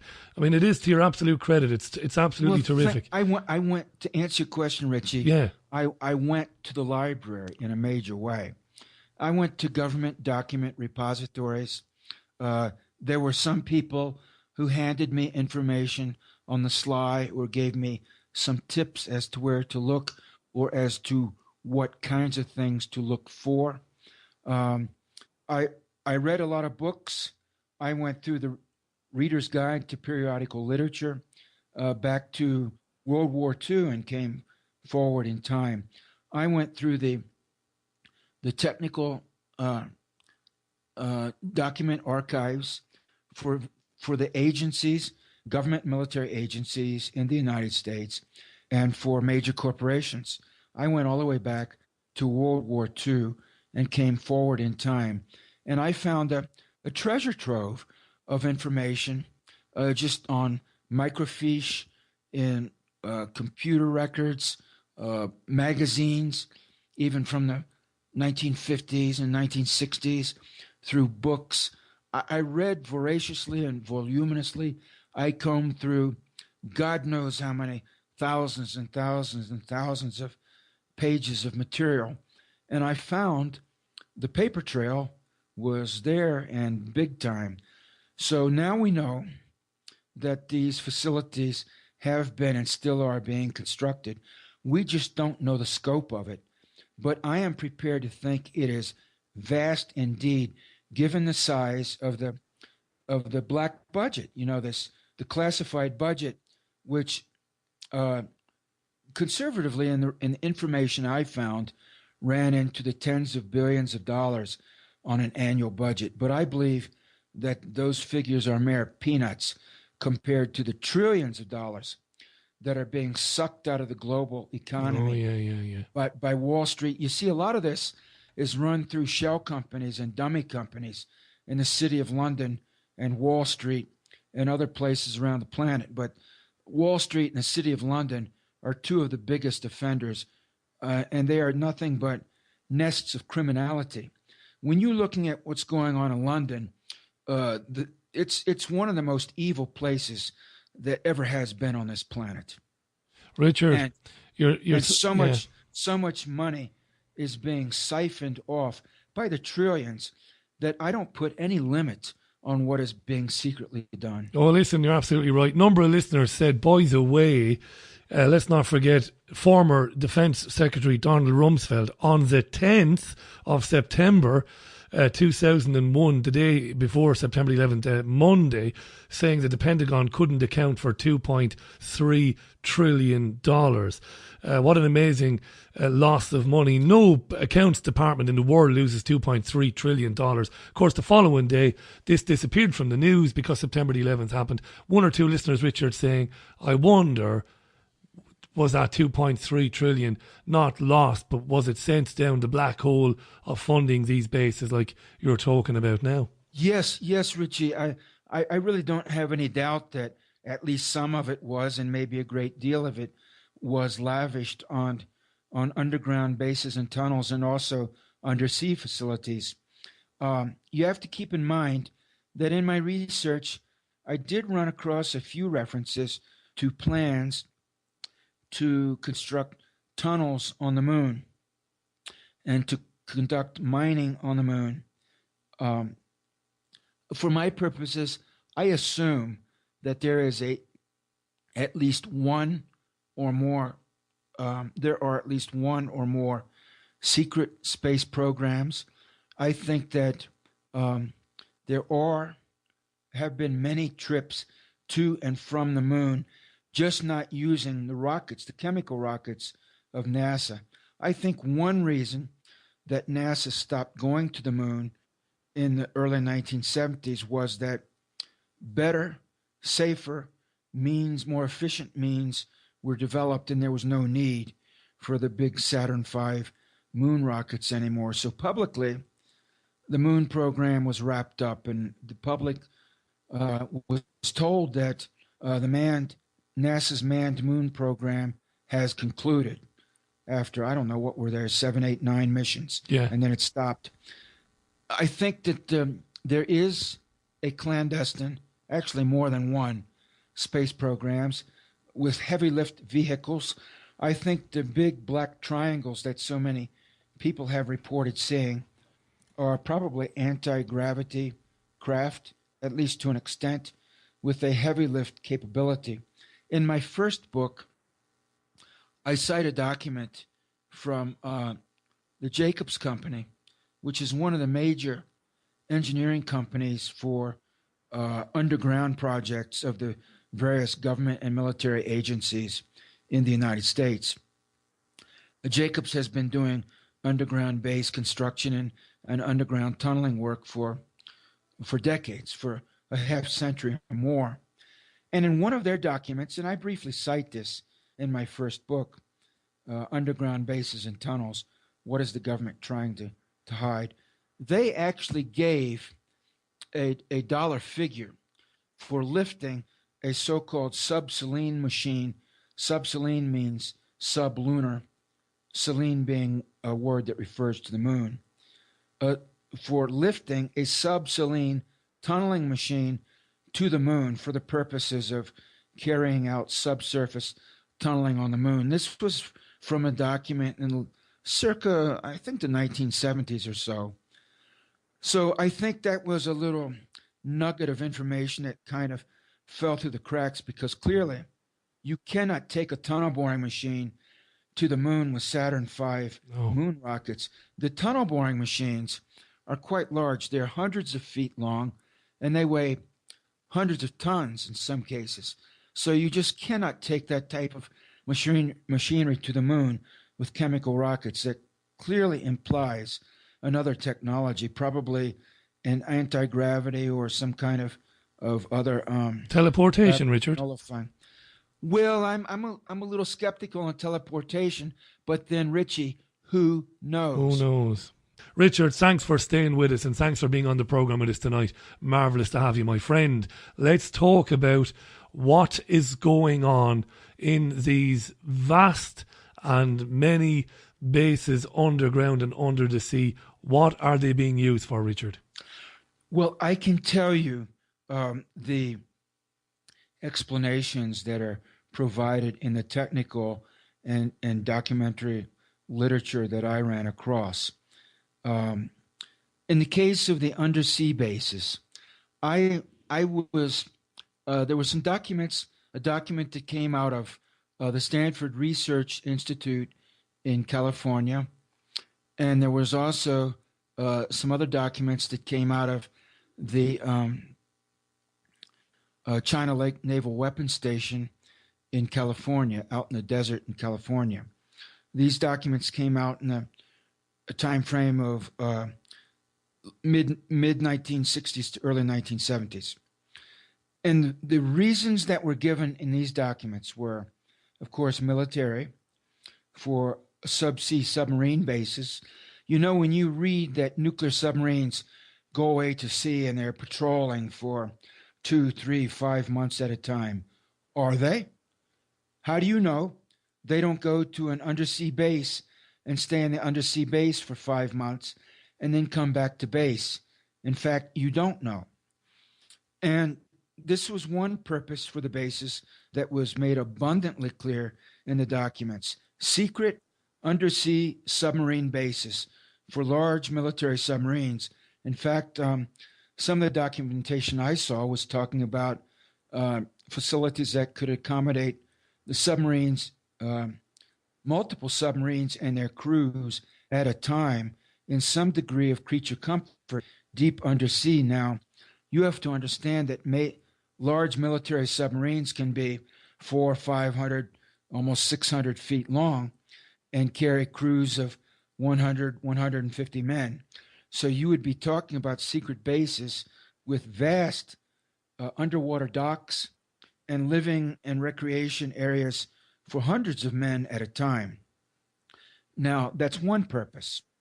A second purpose that was made quite clear was undersea nuclear missile bases, where there would actually be nuclear missile silos embedded in the seafloor, deep undersea. In John Pena Craven's book, The Silent War, he mentioned, and John Pena Craven was the oceanographer who was in charge of the United States Navy's deep undersea warfare program at the height of the Cold War. a brilliant man, a brilliant military mind. And he mentions in his book, which is more or less his memoir of his career at the highest level, compartmentalized level of the Navy's deep sea work program, down to 20,000 feet under sea, by the way. That's almost 4 miles underwater. And he was tasked with developing the capability to go down 4 miles under sea and work there to develop an operational naval capability at 4 miles under sea. He mentions that Dr. Edward Teller, who was the father of the H bomb, the creator of the hydrogen bomb, wanted him to create glass nuclear missile silos in the seafloor, deep under sea. Now, why glass? Because at great depth under sea, glass is something like 20 times stronger than structural steel is. So if you want to build deep under sea and build really strong, you will build from glass and not from steel, because glass under sea, under great pressure, is so much stronger than steel. So the idea was to make glass nuclear missile silos down in the seafloor, way deep under sea, which would be virtually impregnable. You couldn't really very easily attack nuclear missiles in the seafloor, thousands of feet down. I'm presuming some of that was done. So that was another function, to have sprawling undersea bases where these nuclear missile silos would be connected by tunnels under the seafloor, and then you would have manned command and control facilities down there to operate the nuclear missile bases. I would be willing to bet that the Russians, the Americans, and the Chinese probably have something like that. Why are the Chinese so active in the South China Sea? Why is the American Navy so active in the Gulf of Mexico, etc.? Well, for obvious geographical reasons, but I'm betting that there are also military facilities undersea in those regions. Now, another function was scientific. Mention was made of using manned undersea bases for geological and geophysical observatories and scientific workstations. I would not be surprised if some of that has been done. Another function that was mentioned was mining. You know, there's great mineral wealth undersea, petroleum. I saw a reference to plans for creating, having actual oil drilling rigs in undersea bases with oil storage and production facilities undersea. I don't know if that has been done, but the technological capability certainly exists to do that. Of course, that could be done clandestinely. And oil is for a long time has been a very profitable commodity, so you could fund the operation with the proceeds from black market oil sales. Now, another possibility is there's great mineral wealth such as cobalt, diamonds, uranium, you name it, gold, silver, platinum. If you're tunneling out under the sea for hundreds of miles and you run across veins of gold or titanium or uranium or cobalt or tungsten or whatever, miles out to sea, there's nothing to stop you from mining out those rich mineral ores and selling them on the black market. Some of these are quite valuable and generating a multi-billion-dollar off-the-books black budget cash flow. And I assume that is also going on. Now, as far as underground bases are concerned, they kind of span the gamut. There are so-called 3C or C3 facilities, command, control, and communication facilities used by the military. And examples of these can be seen in popular movies over the years. Also, archive or document repositories, where you can have deep underground climate-controlled facilities where you can store corporate or government or military records in great physical security. And there's a fair amount of that going on. There are also religious facilities underground. Examples would be the Scientologists, who have some underground bunkers. The Mormons have a state-of-the-art underground facility in the Wasatch Mountains outside of Salt Lake City in Utah. For Armageddon, basically. We think... No, that facility is to house the computers for their genealogical research. Right. The Mormons, for years, 100 years or more, have been assiduously researching the genealogy of every human being whom they can identify on planet Earth. And so in the modern era, that requires a lot of sophisticated computing power and technology. And so the Mormons made a state-of-the-art underground facility in the solid rock in the Wasatch Mountains, where they have their genealogical computer databases. And then, of course, they're the well-known Vatican archives beneath the Vatican City in Rome.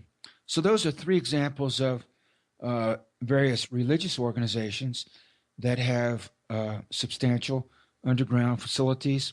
Then you also have civil government agencies apart from the military agencies. Mount Weather would be an example of one, which is run by FEMA, the Federal Emergency Management Agency. Outside of Washington, D.C., it's a quite large, quite deep, quite sophisticated facility that can accommodate 2,000 people or more. In other words, it's a deep underground, high-tech, small town, but deep underground.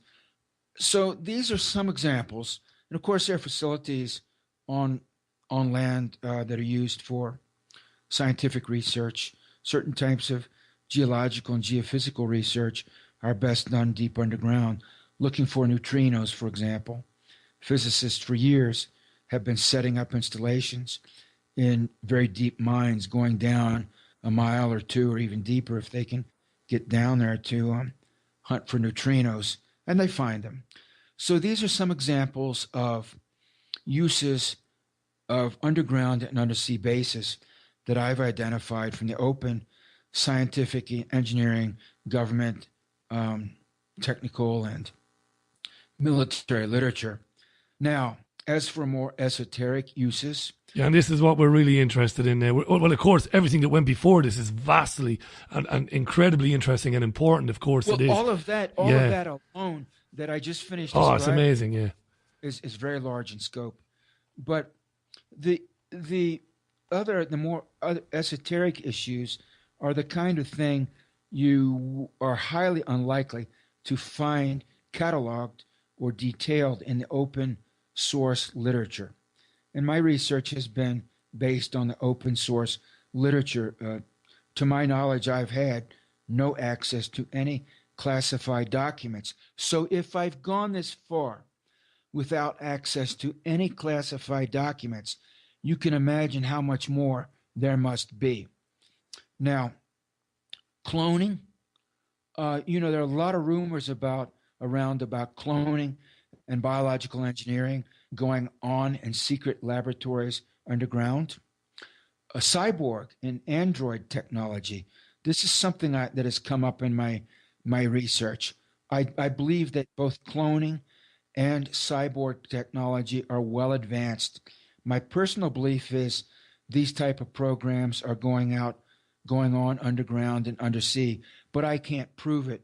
You see, that's the type of evidence that's really hard to get your hands on in a paper document form. It's marvelous that you say that, though, Richard. You see, this is why you're an outstanding guest and an outstanding and credible academic, because you differentiate between what you can prove and what you suspect, and that makes you absolutely gold as far as I'm concerned. Now, you do know... There's bullshit reigns in the alternative It certainly press. doesn't it? Yeah.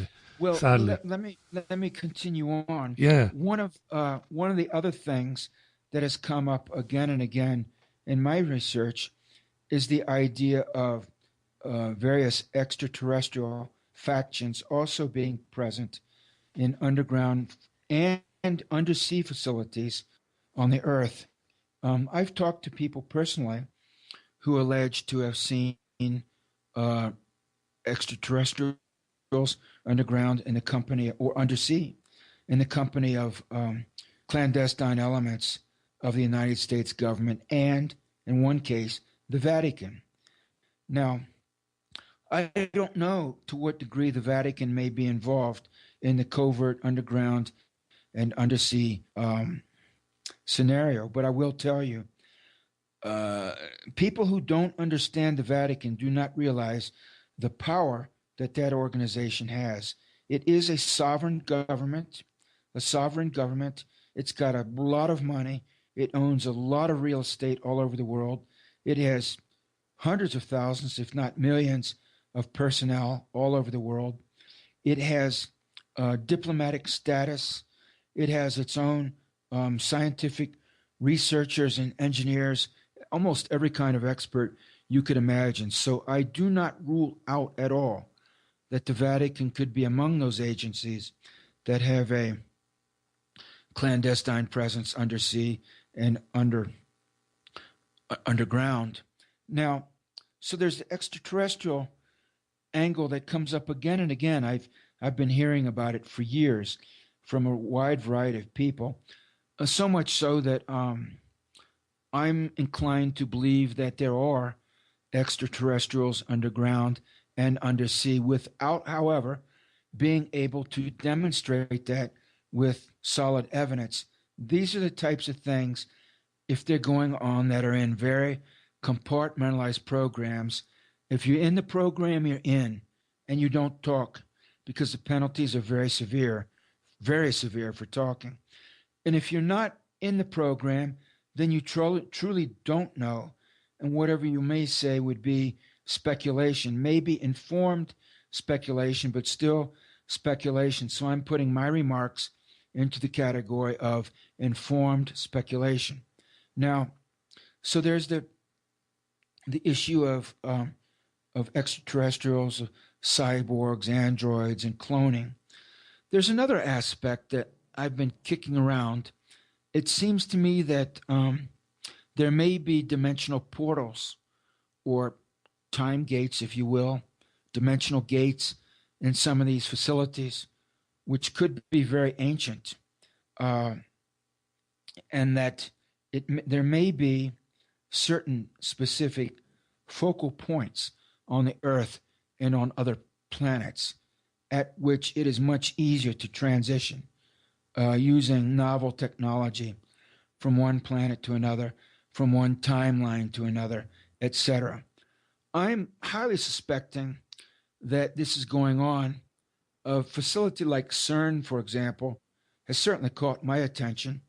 CERN being the large particle collider or accelerator, subatomic particle accelerator that lies deep underground in miles of tunnels beneath the border of Switzerland and France. There are other similar facilities, but CERN, I think, is the largest one that's publicly known. And I'm wondering if this type of facility may not be dedicated, at least in part, to that type of dimensional research or timeline research and engineering. I have suspicions. I have some speculations, but again, I think they have to be put in the category of informed suspicions, if you will. There may be an ancient Earth-Saurian/reptilian species that has survived underground for ages. Zulu shaman, Credo Mutwa, mentions an ancient Earth reptilian race called Chitauri. Some of them claimed to be our elder brothers because they are an older Earth race. Others presented themselves as our new gods or masters that would give us gifts if we praised and worshipped them. I'm going to talk, sir. I'm going to talk, and I'm going to reveal and damn the consequences. I am not a brave man, but it's high time somebody stood up and exposed the conspiracy around Africa and her people. So let's start looking then at the force that is the common theme through all this history to the present day that's been manipulating these highly malevolent, highly destructive situations. My own research around the world has certainly focused in on the fact that there is a force not of this world, shall we say, that is the common theme. What is your experience and your knowledge of an extraterrestrial involvement in the history of Africa.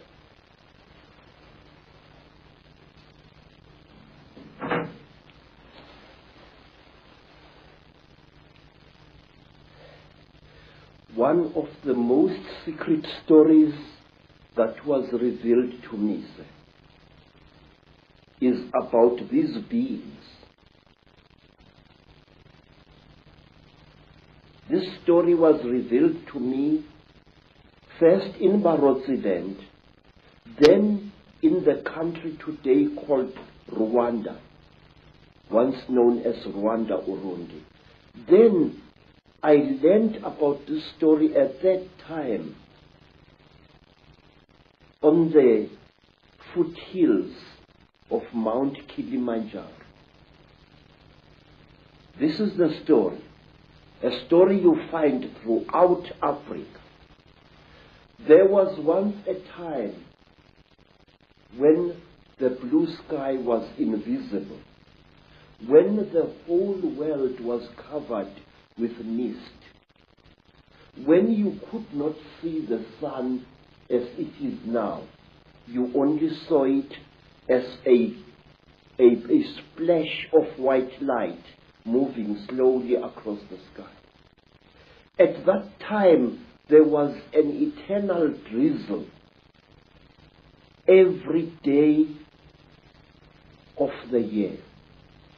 At that time, people could not see the stars. People only saw the trees growing, trees which were very, very big. There was no desert at that time, only jungle everywhere where you went. At that time, sir, people were what we call in Zulu, ngubili.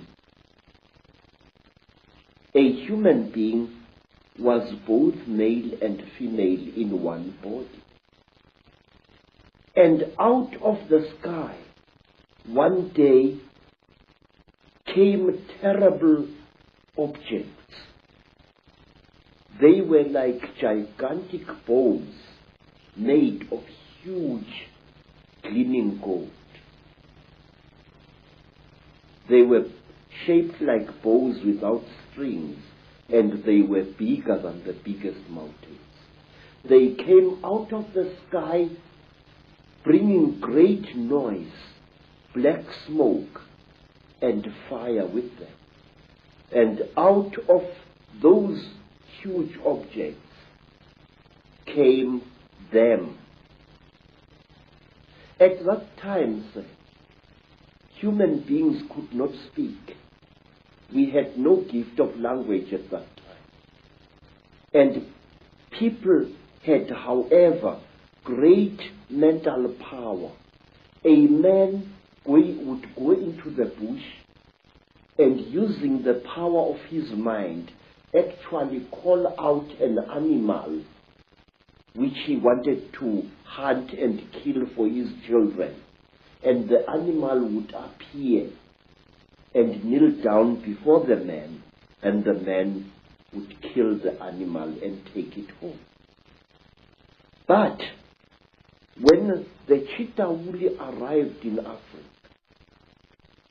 they told our people that they were gods and that they were going to give us human beings great gifts on one condition.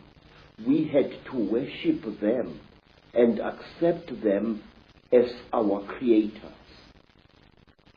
Some told our people that they were our elder brothers and that this earth had produced them generations ago.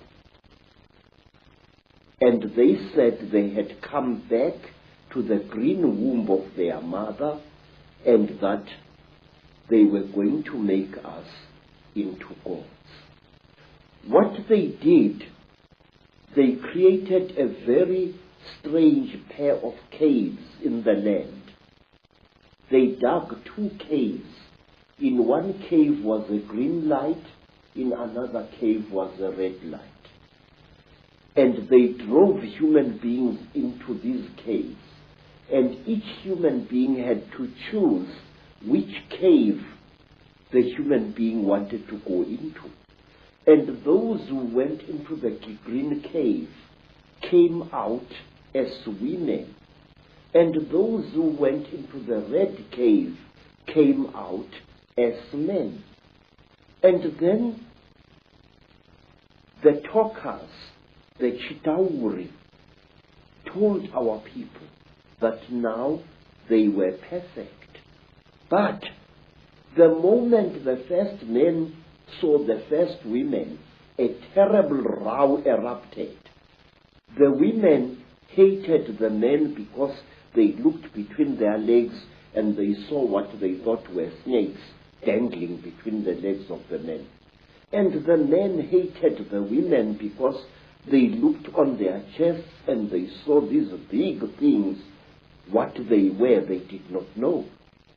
And then the Chitauri laughed. It was to them a very, very big joke. And then the Chitauri said, if you serve us, you wretched little human beings, we are going to make you into gods. And the human beings agreed to serve the Chitauri. And the Chitauri gave human beings a second gift, the gift of language. People started talking with their tongues where they had talked with their minds before. And there was a big rubbish starting again, because this man did not know the language of that man. And when this man greeted that man, this man thought that he was being insulted, and so a lot of murder and culpable homicide started taking place all over the world. When our people were given language, they found to their horror that they had lost much of their mental powers. They had paid a terrible price. But the Chitauri were now the masters of human beings. They made them, the human beings, to go into holes in the ground and to mine metal, gold, copper, tin, all kinds of metal. The Chitauri forced our people to mine. And the people were very unhappy because they couldn't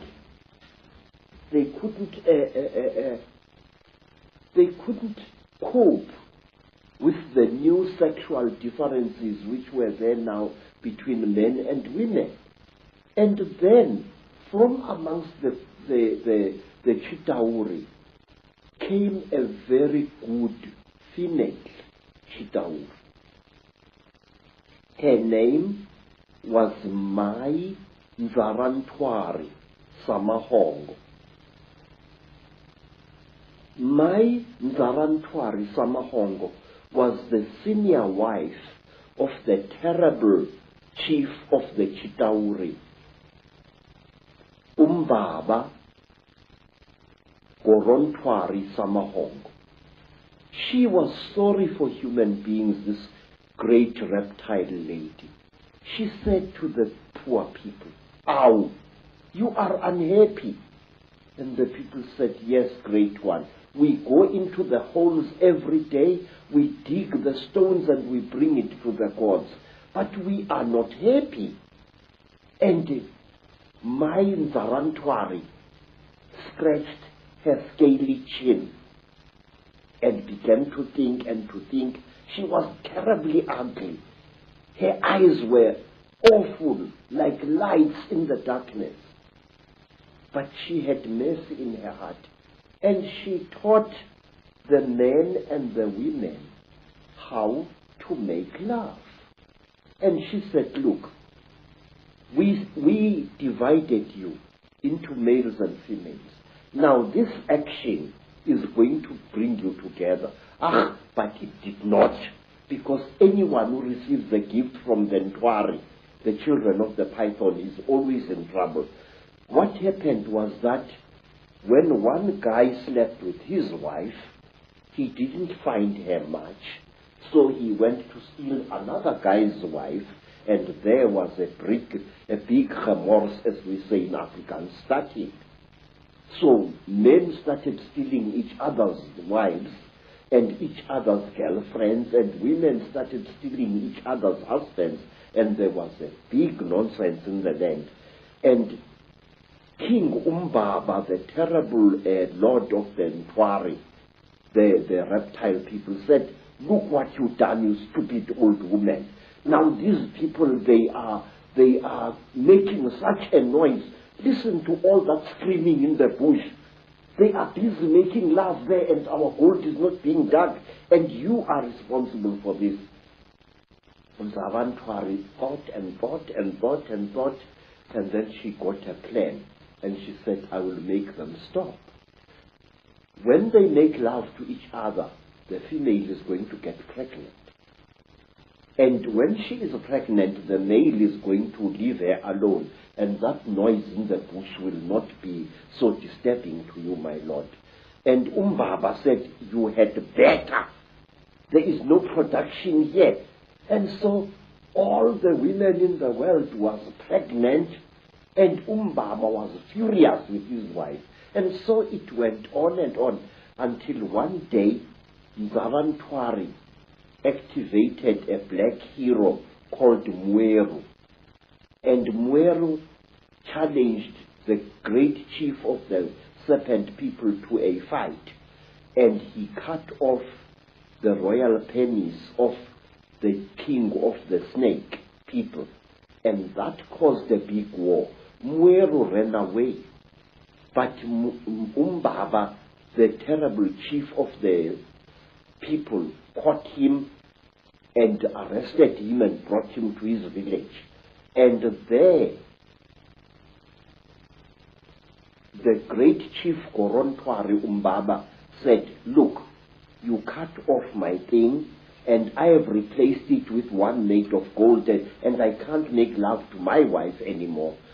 You think too much, you wretched little human being." Now Umbaba had a terrible nail in one of his hands, a claw.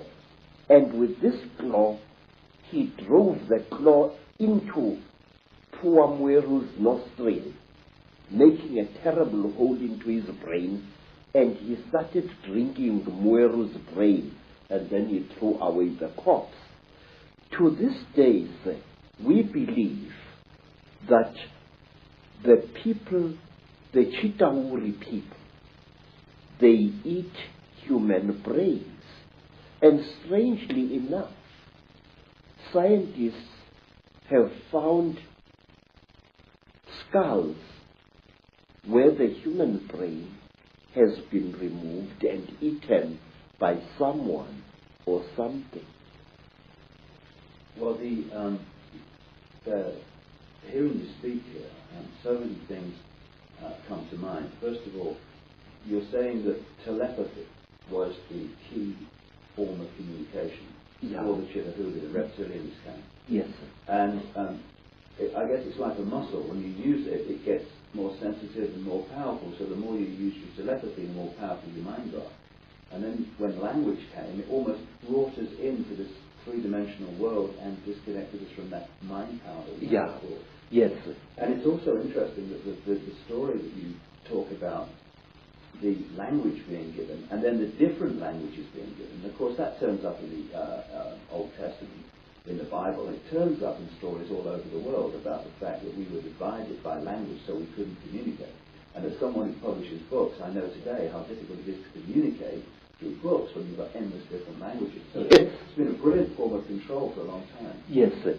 Even now here in South Africa, today, sir, black people prefer to speak to each other in English if they belong to different tribes. And they have even, over the many decades, black youths have even created a lingua franca of their own, which we call Tsotsi language, which is a mixture of African words and Afrikaans words. They do this in order to bridge the incredible language gap which exists between black people in South Africa. Let me show you an amusing thing, how different languages are. The language of the Xhosa people of the Eastern Cape is very similar to Zulu, but certain important words in the Zulu language, good words, are viewed as obscenities by the Xhosa people. For example, in the language of the Zulus, an ancestral spirit is called Yggdrasil. But if you use that word to a Xhosa, he says you are using a dirty word, because to them, Yggdrasil means sexual desire. And in the language of the Zulus, maize meal is known as impuphu. But in the language of the Bapedis, maize meal is called bupi, and if a Zulu uses the word impuphu in front of a Bapedi woman, she feels that he has insulted her, because in the Bapedi language, impuphu means a woman's sexual organ. And in the language of the Mashonas, in the language of the Zulus, a mother is called mama. If I say my mother, I say mama wami. But in the language of the Mashonas, the people of Eastern Zimbabwe, the word mama means to sit down and have a crack. So one day when I said to my Mashona host, Ngikhumbule umama, which in Zulu is, I remember my mother, I'm missing my mother, the Mashona gentleman immediately took me and directed me to his pit latrine at the back of his house. Because in the Mashona way, mother is mai, not mama. So you see this terrible difficulty, this subtle problem of language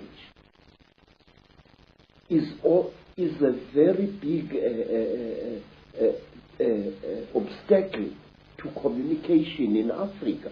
So we designed languages. There's another language called Fanagalo, which is a lingua franca consisting of African words as well as nonsense words and Zulu words, which was used a lot in the mines in the 1930s, 40s, and 50s. So to bridge this great language gap, we have created artificial languages in Africa, but today English is the preferred language of communication. Some say we should learn French, also another language of communication in Africa. Some of the problems of language can be funny, but it is the same situation, the divide and rule, that is actually, in other expressions, created this tremendous turmoil in Africa and other places in the world. And we're looking from my research, and staggeringly hearing you talk, you're saying exactly the same as I've come across. It's incredible confirmation that a reptilian race from another world has been behind the manipulation of humanity for a very, very long time. Now, what do these Chitahuli actually look like, the reptiles?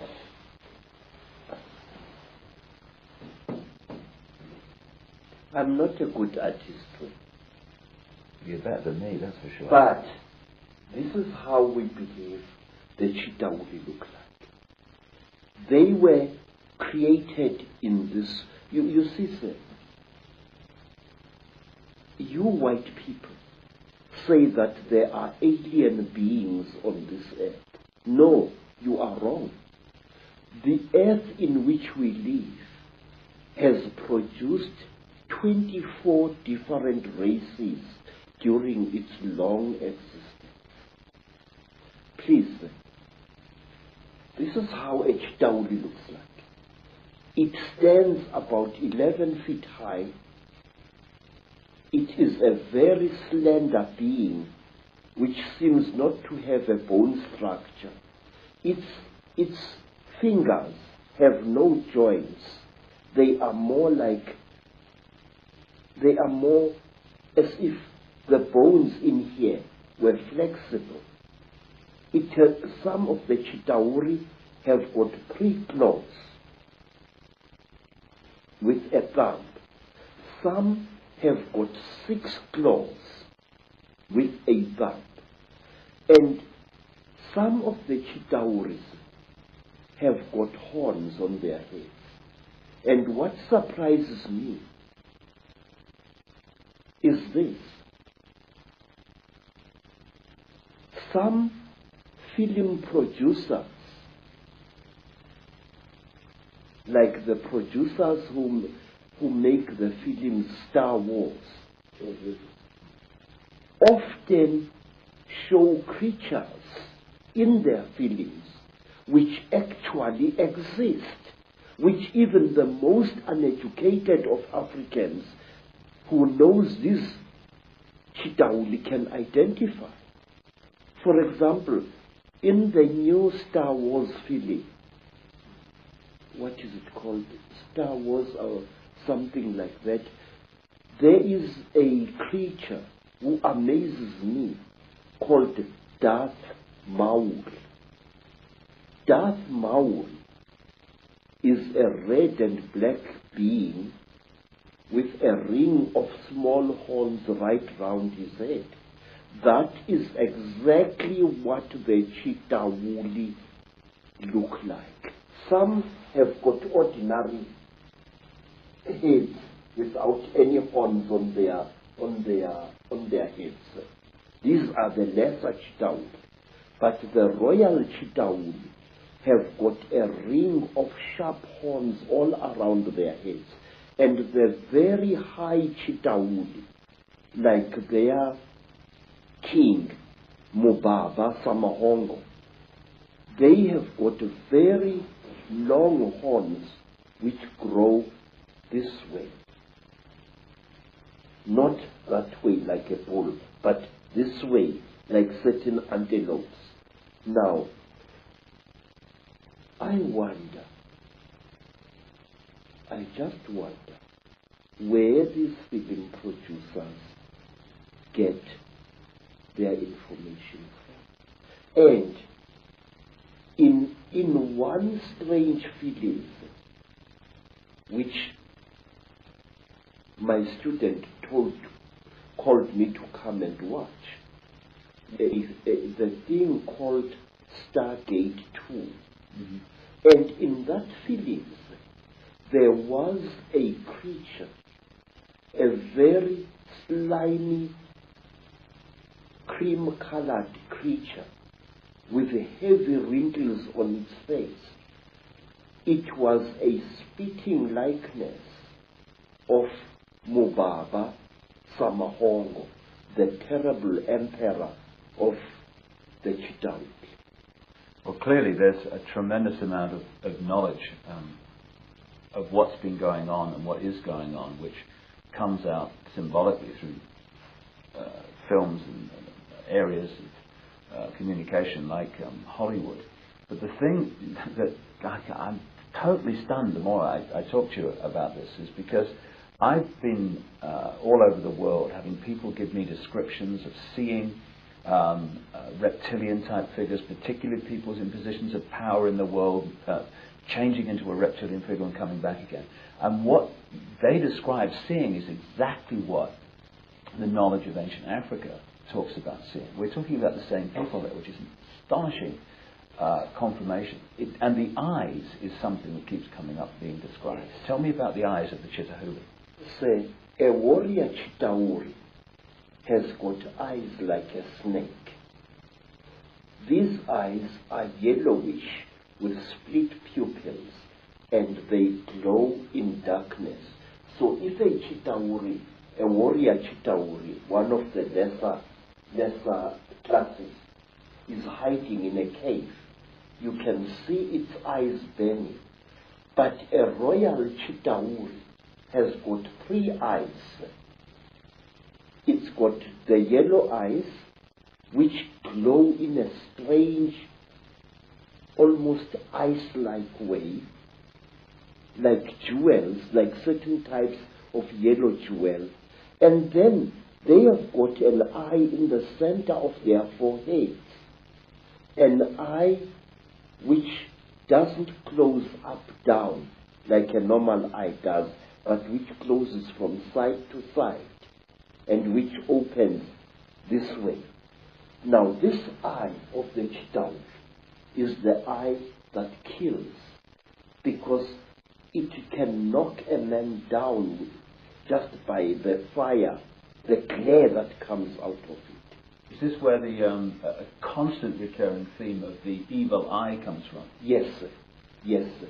In fact, Mubaba, the emperor of the Chitauri, who is said to be still alive today, Mubaba has got a central eye.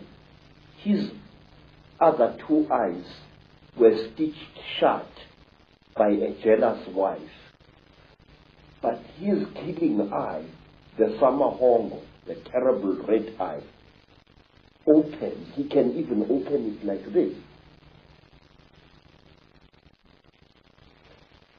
Mr. David, I would like to share a little thing with you. It is this: the best way to protect an evil thing is to deny its existence.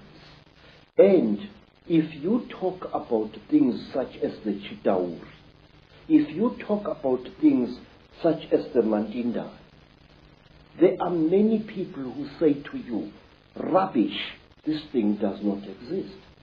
Now, in this way, this great evil is protected by being denied.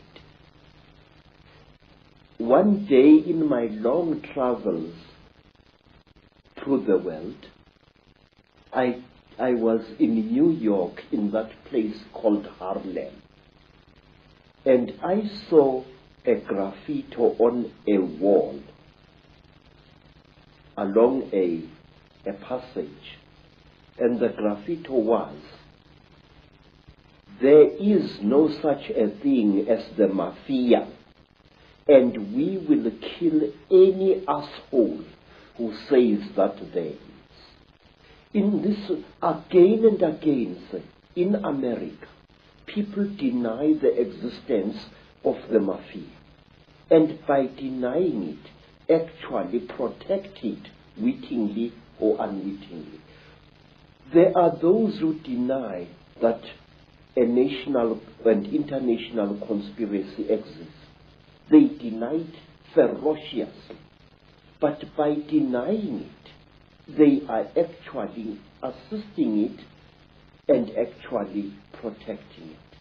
We must stop denying the existence of these things.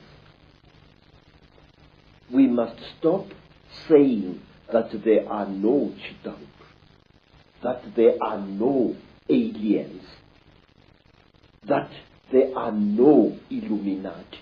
There are. I could tell you for hours. For example, do you know what we Zulu people call a person? A very, very clever person, a very, very wise person, a person who has received light from God. We call him Umkhanyiselwa. In other words, the illuminated one. Khanyisa means to light up something, and Umkhanyiselwa is somebody who has been lighted up by the gods. So you say Illuminati, I say Umkhanyiselwa. It's the same thing. And my research very clearly, and again, you're right, there's tremendous denial of this is the fact. Even among conspiracy researchers, there's tremendous denial that the Chitahuli, the reptilians, and the Illuminati are actually the same thing. Exactly, sir. Because amongst my people, we say that when two Chitauri are challenging each other for power, and they must fight a duel with their terrible eyes, they start glowing like fishes deep in the sea, and the faster they glow, the angrier they are said to be. Now that is why there are certain parts of Africa where people are advised not to walk at night, because that is where the Chitauri often fight. And one of these parts of Africa, sir, is a remarkable place called the Mountains of the Round Rocks, Matopo, wrongly pronounced Matopo, in Zimbabwe. These hills are really not remarkable in themselves. These hills are said to be the one place in Africa where the Chitauri have been seen. And these hills is where Cecil John Rhodes lies buried, but there is more. You must visit this place at one time.